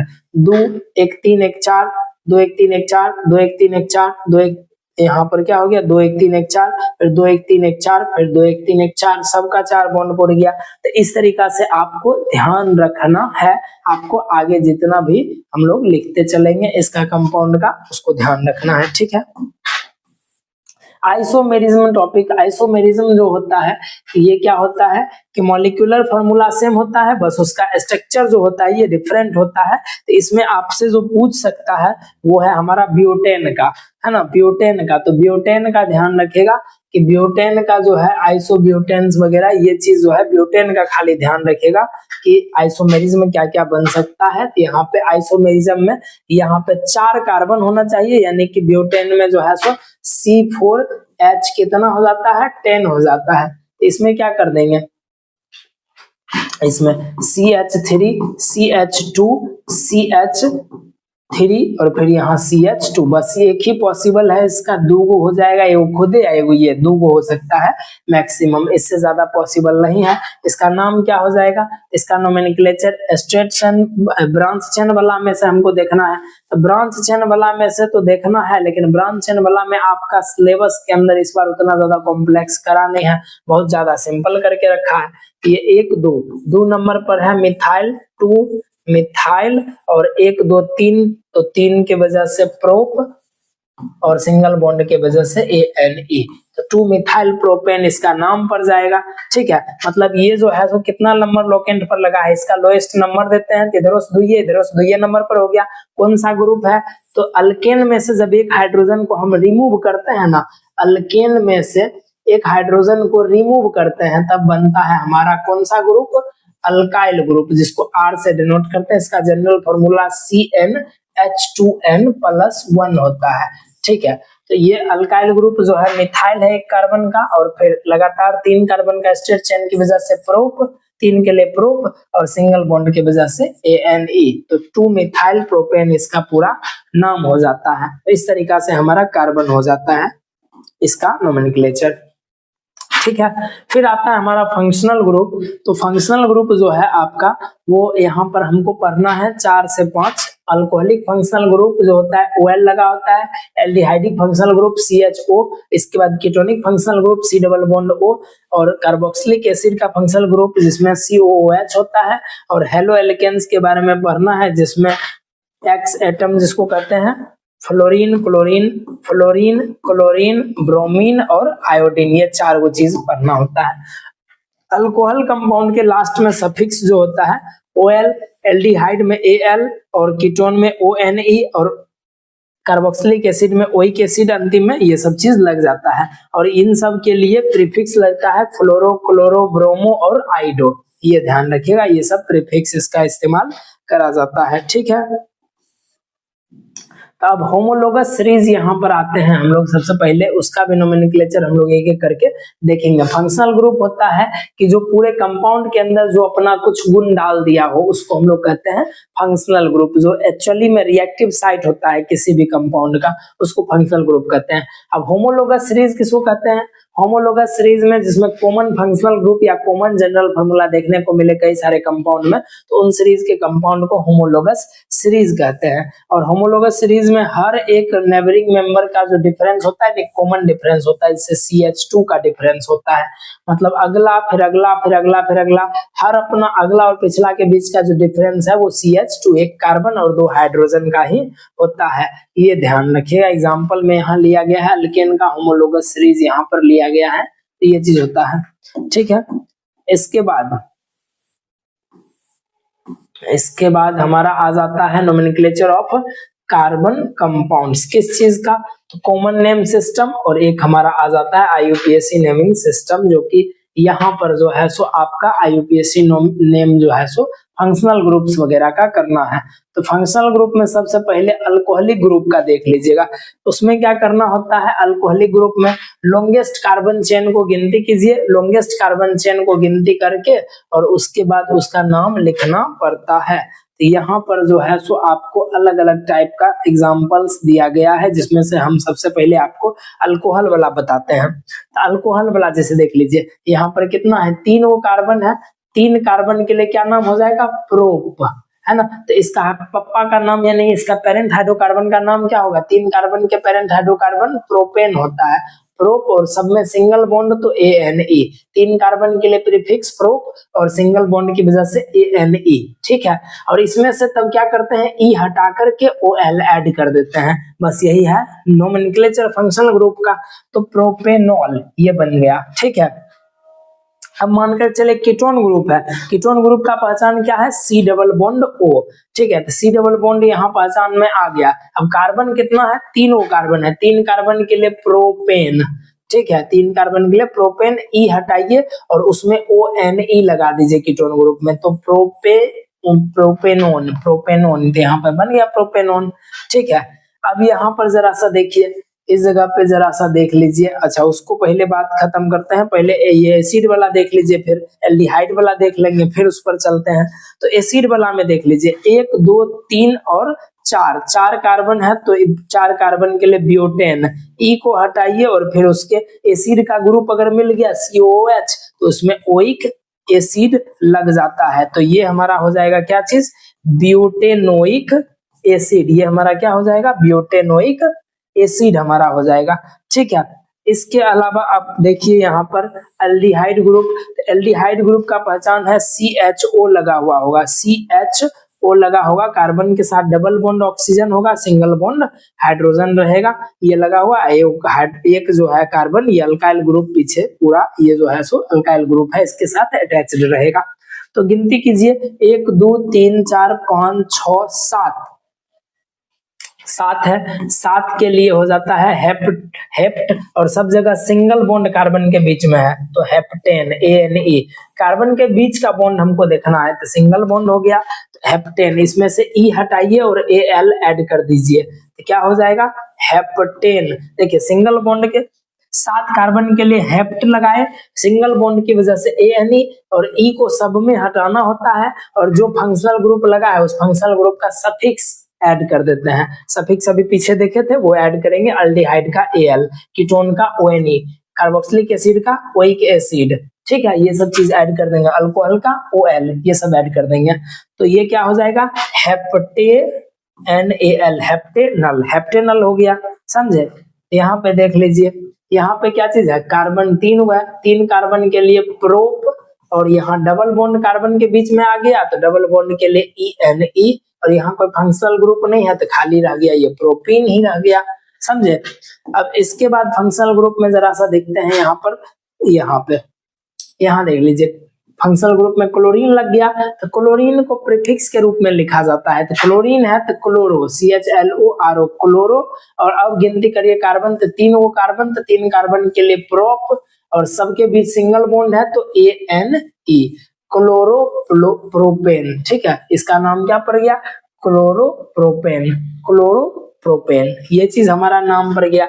फिर यहाँ पर देख लीजिए, ब्रोमीन था तो ब्रोमो पड़ गया यहाँ पर नाम, 3 कार्बन के लिए प्रोप और सिंगल बॉन्ड के लिए ANA, तो ब्रोमोप्रोपेन हो गया हमारा। तो इस तरीका से जो है सो नोमेनक्लेचर हमारा हो जाता है कंप्लीट। यहाँ पे देख लीजिए अल्कोहल ग्रुप, यहाँ OH ग्रुप लगा हुआ है, 1 2 3 4 कार्बन के लिए ब्यूट और ANE और E हटाइए और उसमें OL ऐड करिए, तो ब्यूटेनॉल, ब्यूटेनॉल हमारा बन गया यहाँ पे। इस तरीका से नोमेनक्लेचर फंक्शनल ग्रुप का भी हमारा हो जाता है कंप्लीट, ठीक है। अब हम लोग आते हैं कार्बन कंपाउंड्स का जो है सो हम लोग किस पे, कार्बन कंपाउंड्स का जो है हम लोग केमिकल प्रॉपर्टीज के ऊपर आते हैं। तो कार्बन कंपाउंड का अगर केमिकल प्रॉपर्टीज को अगर हम देखेंगे तो इसमें सबसे पहला कंबंशन है। तो कंबंशन जब किसी चीज को जलाया जाता है, कार्बन कंपाउंड को जलाया जाएगा तो उसमें से कार्बन डाइऑक्साइड रिलीज होगा, हीट भी रिलीज होगा और यहाँ पे गैस लाइट भी रिलीज होगा, ठीक है। तो नेचर ऑफ फ्लेम को अगर हम लोग देखेंगे कि उसका फ्लेम का नेचर कैसा है, तो यहाँ पर देखिए सेचुरेटेड हाइड्रोकार्बन जो होता है जैसे मीथेन इथेन बर्न होता है किस चीज के साथ, ब्लैक एंड व्हाइट फ्लेम के साथ, किसकी प्रेजेंस में, सफिशिएंट ऑक्सीजन की प्रेजेंट में। और सेचुरेटेड हाइड्रोकार्बन जो होता है in presence of limited amount of oxygen ये सूटी फ्लेम देगा, एकदम थोड़ा धुआं धुआं, है ना। अनसेचुरेटेड हाइड्रोकार्बन इथीन इथाइन ये सब जो है येलो फ्लेम के साथ जलता है और ब्लैक स्मोक प्रोड्यूस करता है। केरोसिन जलता है सफिशिएंट ऑक्सीजन के प्रेजेंट में और ये जो है सो क्लियर फ्लेम एकदम येलो कलर का देता है flame. Some hydrocarbon like benzene naphthalenes burn with sooty flame. इसके अलावा कोयला पेट्रोलियम ये सब जो प्रोड्यूस करता है, carbon dioxide carbon monoxide nitrogen oxide ये सल्फर ऑक्साइड ये सब चीज प्रोड्यूस करता है, ठीक है। और ये एयर को पॉल्यूट करता है। ये सब नेचर ऑफ फ्लेम के बारे में था। अब देखिए ऑक्सीडेशन रिएक्शन यहाँ पर क्या है कि कार्बन को ऑक्सीजन के साथ मिलाए हैं लिमिटेड मात्रा में, तो कार्बन डाइऑक्साइड यहाँ पर कार्बन मोनोऑक्साइड बना, एक्सेस मात्रा में मिलाए कार्बन डाइऑक्साइड बन गया। ये चीज है कि कार्बन ऑक्सीजन की अवेलेबिलिटी के ऊपर डिपेंड करता है कि कार्बन ज्यादा ऑक्सीजन देंगे तब क्या बनेगा, कम ऑक्सीजन देंगे तब क्या बनेगा। अब यहाँ पर अल्कोहल का ऑक्सीडेशन है, तो अल्कोहल का ऑक्सीडेशन जरा सा ध्यान से देखिएगा, इंपोर्टेंट है। तो इथेनॉल है यहाँ पर, इथेनॉल को ऑक्सीडाइज करवाए हैं KMnO4 और एसिडिफाइड यहाँ पर K2Cr2O7 के प्रेजेंस में। ये हमारा किसमें कन्वर्ट हो जाता है, ये हमारा कन्वर्ट हो जाता है किसमें, CH3COOH, यानी कि ये हमारा इथेनोइक एसिड के अंदर कन्वर्ट हो जाता है, ठीक है। ये हमारा किसमें कन्वर्ट हो जाता है, एथेनोइक एसिड में कन्वर्ट हो जाता है, ये ध्यान रखिएगा। ये जो है सो यहाँ पर ऑक्सीडाइजिंग एजेंट के रूप में ये दोनों काम करा है, तो ये ध्यान रखना है। फिर हमारे पास आता है एडिशन रिएक्शन। एडिशन रिएक्शन क्या चीज होता है, एडिशन रिएक्शन में क्या होता है कि अनसैचुरेटेड हाइड्रोकार्बन में हाइड्रोजन को मिला करके उसको क्या बना देते हैं हम लोग, निकल के प्रेजेंस में जो है सैचुरेटेड हाइड्रोकार्बन बना देते हैं। तो ये ध्यान रखिएगा कि catalyst are the substance that uses, मतलब कैटलिस्ट सिंपल सा केमिकल रिएक्शन के स्पीड को बढ़ा देता है। निकेल को कैटलिस्ट के रूप में यहाँ पर इस्तेमाल करते हैं और अनसैचुरेटेड हाइड्रोकार्बन को सैचुरेटेड बना देते हैं। ये एडिशन रिएक्शन हमारा कहलाता है और इस रिएक्शन को हाइड्रोजनेशन के नाम से भी जाना जाता है। जिस रिएक्शन में अनसैचुरेटेड हाइड्रोकार्बन को सैचुरेटेड बनाया जाए कैटलिस्ट के रूप में निकेल की मौजूदगी करके वहां पर निकेल के प्रेजेंस में, तो इसको हाइड्रोजनेशन हम लोग कहते हैं, ये ध्यान रखिएगा। हाइड्रोजनेशन ऑफ वेजिटेबल ऑयल है ना, ये करा जाता है किस चीज में करने के लिए, वेजिटेबल घी में, है ना। Hydrogenation of vegetable oil generally have long unsaturated carbon chain while animal fats have saturated carbon chains, ये चीज करा जाता है। Animal fat generally contain saturated fatty acids which are harmful for health, ये ध्यान रखिएगा। डालडा वगैरह जो बनाया जाता है ना, खास करके हाइड्रोजनेशन ऑफ ऑयल की वजह से ही होता है, जो कि हेल्थ के लिए काफी डेली बेसिस पे अगर खाइएगा तो ये काफी ज्यादा नुकसानदायक होता है, ये ध्यान रखिएगा। फिर सब्स्टिट्यूशन रिएक्शन क्या होता है, सब्स्टिट्यूशन रिएक्शन में क्या करते हैं, सब्स्टिट्यूशन रिएक्शन में हम लोग क्या कर देते हैं, उसमें सब्सटेंस को क्या करते हैं, replacement of chemical reaction during which functional group in chemical compound is replaced by another functional group। एक फंक्शनल ग्रुप को दूसरे फंक्शनल ग्रुप के द्वारा उसको क्या किया जाता है, रिप्लेस कर दिया जाता है, यानी कि सिंपल सा सैचुरेटेड को अनसैचुरेटेड बना दिया जाता है इसमें भी, ठीक है, वो चीज है। अब देखिए इंपॉर्टेंट कार्बन कंपाउंड इथेनॉल और इथेनोइक एसिड पर आते हैं। तो इथेनॉल जो होता है ये रूम टेम्परेचर पर लिक्विड होता है और ये अल्कोहल ड्रिंकिंग अल्कोहल होता है। इसी में मिथेनोइक एसिड जो होता है, मेथनॉल जो होता है, ये हमारा जो है ये जहरीला शराब होता है, तो उसको हम लोग ड्रिंक नहीं करते हैं, ठीक है, ये चीज ध्यान रखिएगा। अब यहाँ पर रिएक्शन वगैरह दिया गया है, इसका प्रिपरेशन वगैरह डिलीट है इस साल सिलेबस से, तो ध्यान रखिएगा कि इसका जो रिएक्शन वगैरह जो दिया गया है ये सोडियम के साथ रिएक्शन दिया गया है, तो सोडियम एथोक्साइड बना देगा यहाँ पर। उसके अलावा अनसैचुरेटेड हाइड्रोकार्बन यहाँ पर कंसंट्रेटेड H2SO4 के प्रेजेंस में अगर इसको करा जाता है तो ये हमारा इथीन बन जाता है। इसमें से वाटर जो है रिमूव हो जाता है और डिहाइड्रेटिंग एजेंट की तरह काम करता है H2SO4। इसको डिहाइड्रेशन रिएक्शन के नाम से भी जानते हैं, ये ध्यान रखिएगा।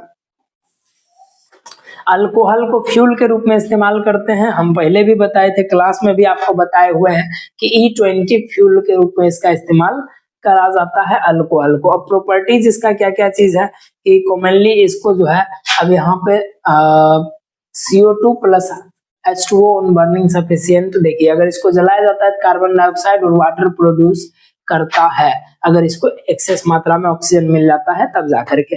अब हम लोग आते हैं यहाँ पर हमारा जो है सो एथेनोइक एसिड पर। तो एथेनोइक एसिड के बारे में प्रॉपर्टीज अगर हम लोग देखेंगे तो इसको एसिटिक एसिड के नाम से जाना जाता है। एथेनोइक एसिड को एसिटिक एसिड कहते हैं और solution of acetic acid in water is called vinegar and is also preserved as preservative in pickles. अचार वगैरह को प्रिजर्व करके रखने के लिए इस्तेमाल करते हैं। और ये जो है सो मेल्टिंग पॉइंट जो होता है इसका 290 केल्विन होता है। ग्लेशियल एसिटिक एसिड इसको बोला जाता है क्योंकि ये -118 डिग्री सेल्सियस पर जमता है, समझे, ये ध्यान रखिएगा। तो एथेनोइक एसिड जो है ग्लेशियल एसिटिक एसिड कहा जाता है क्योंकि ये बहुत कम टेम्परेचर पे जमता है, वही -118 डिग्री सेल्सियस पर जमता है इस कारण से। अब जरा सा देखिए एस्टरिफिकेशन रिएक्शन क्या होता है। जब इथेनोइक एसिड और इथेनॉल को मिला करके एक एस्टर बनाते हैं जिसको हम लोग इथाइल एथेनोएट कहते हैं, तो इस एस्टर को बनाने का जो प्रोसेस होता है यही चीज हमारा कहलाता है एस्टरिफिकेशन रिएक्शन। जब एसिड और अल्कोहल को मिला करके एस्टर प्रोड्यूस करा जाए तो उसको हम लोग एस्टरिफिकेशन रिएक्शन कहते हैं। ये इसका रिएक्शन का एक एग्जाम्पल है। एस्टर जो होता है ये स्वीट स्मेलिंग कंपाउंड होता है, परफ्यूम्स बनाने में इसका इस्तेमाल करा जाता है या फ्लेवरिंग एजेंट वगैरह बनता है इसका। अब देखिए सपोनिफिकेशन रिएक्शन क्या है। तो सपोनिफिकेशन रिएक्शन है कि जो एस्टर होता है एस्टर के साथ एक स्ट्रॉन्ग बेस को मिलाते हैं, अल्कली को मिलाते हैं, तब जाकर के हमको उससे बनने वाला जो है उसका कोरस्पोंडिंग अल्कोहल और कार्बोक्सिलिक एसिड प्राप्त होता है। ये हमारा सपोनिफिकेशन रिएक्शन होता है, ठीक।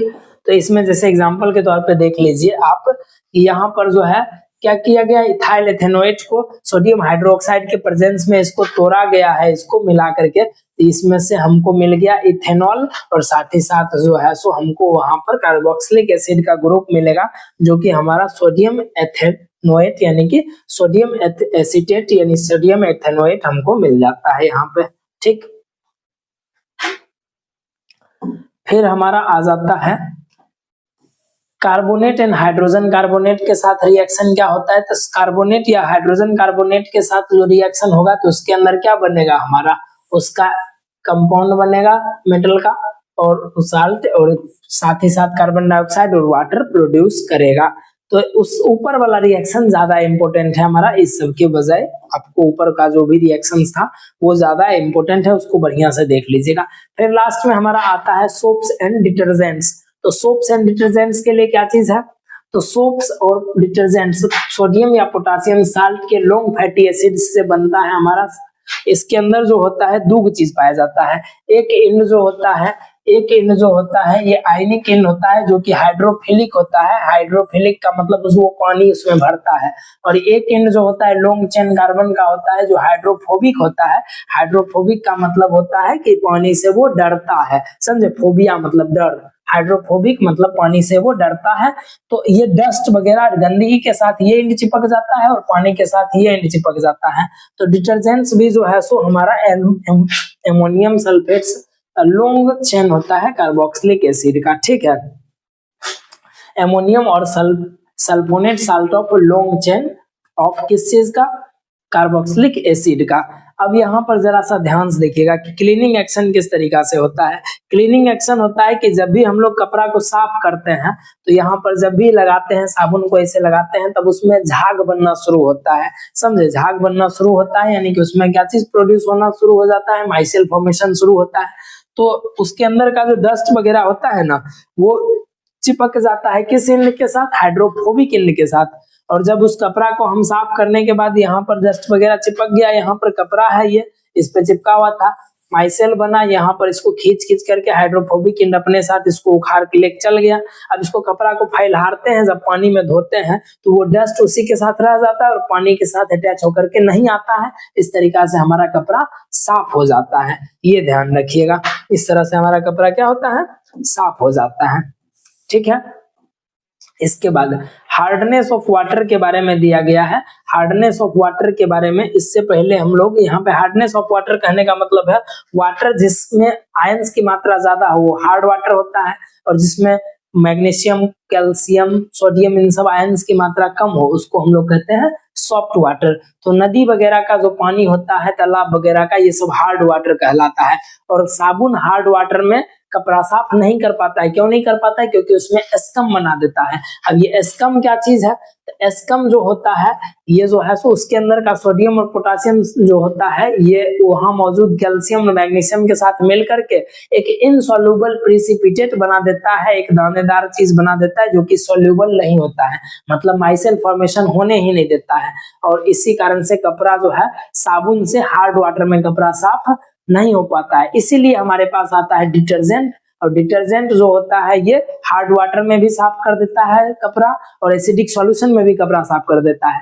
लेकिन साबुन एसिडिक सॉल्यूशन में कपड़ा साफ नहीं कर पाता है, वो उसमें डिसॉल्व हो जाता है, ये ध्यान रखिएगा। लेकिन नुकसान ये चीज है कि साबुन जो होता है बायोडिग्रेडेबल है, लेकिन डिटर्जेंट बायोडिग्रेडेबल नहीं होता है, जिस कारण से एनवायरमेंट को पॉल्यूट भी करता है, ये ध्यान रखिएगा। एनवायरमेंट को क्या करता है? ये पॉल्यूट करने का भी काम करता है। ठीक, तो इस अनुसार से आपका पूरा का पूरा carbon and its compound chapter का वन शॉट कंप्लीट हो जाता है। और उम्मीद करते हैं कि आपको एक एक चीज इसमें बढ़िया से समझ में आया होगा। और अगर कुछ भी दिक्कत कहीं पर भी हुआ या नहीं समझ में आया तो कमेंट कीजिएगा उस टॉपिक को, उस टॉपिक पर हम फिर से वीडियो बना देंगे। या छोटा चीज में दिक्कत है तो कमेंट कीजिए, जवाब दे देंगे। और अगर कोई बड़ा चीज में दिक्कत है तो उस टॉपिक पर एक वीडियो ही सेपरेट बना देंगे। तो उम्मीद करते हैं बेहतरीन रूप से आपको ये चीज समझ में आया होगा। अच्छे से पढ़ करके आप एग्जाम दीजिए और मिलते हैं हम लोग किसी दूसरे वीडियो में।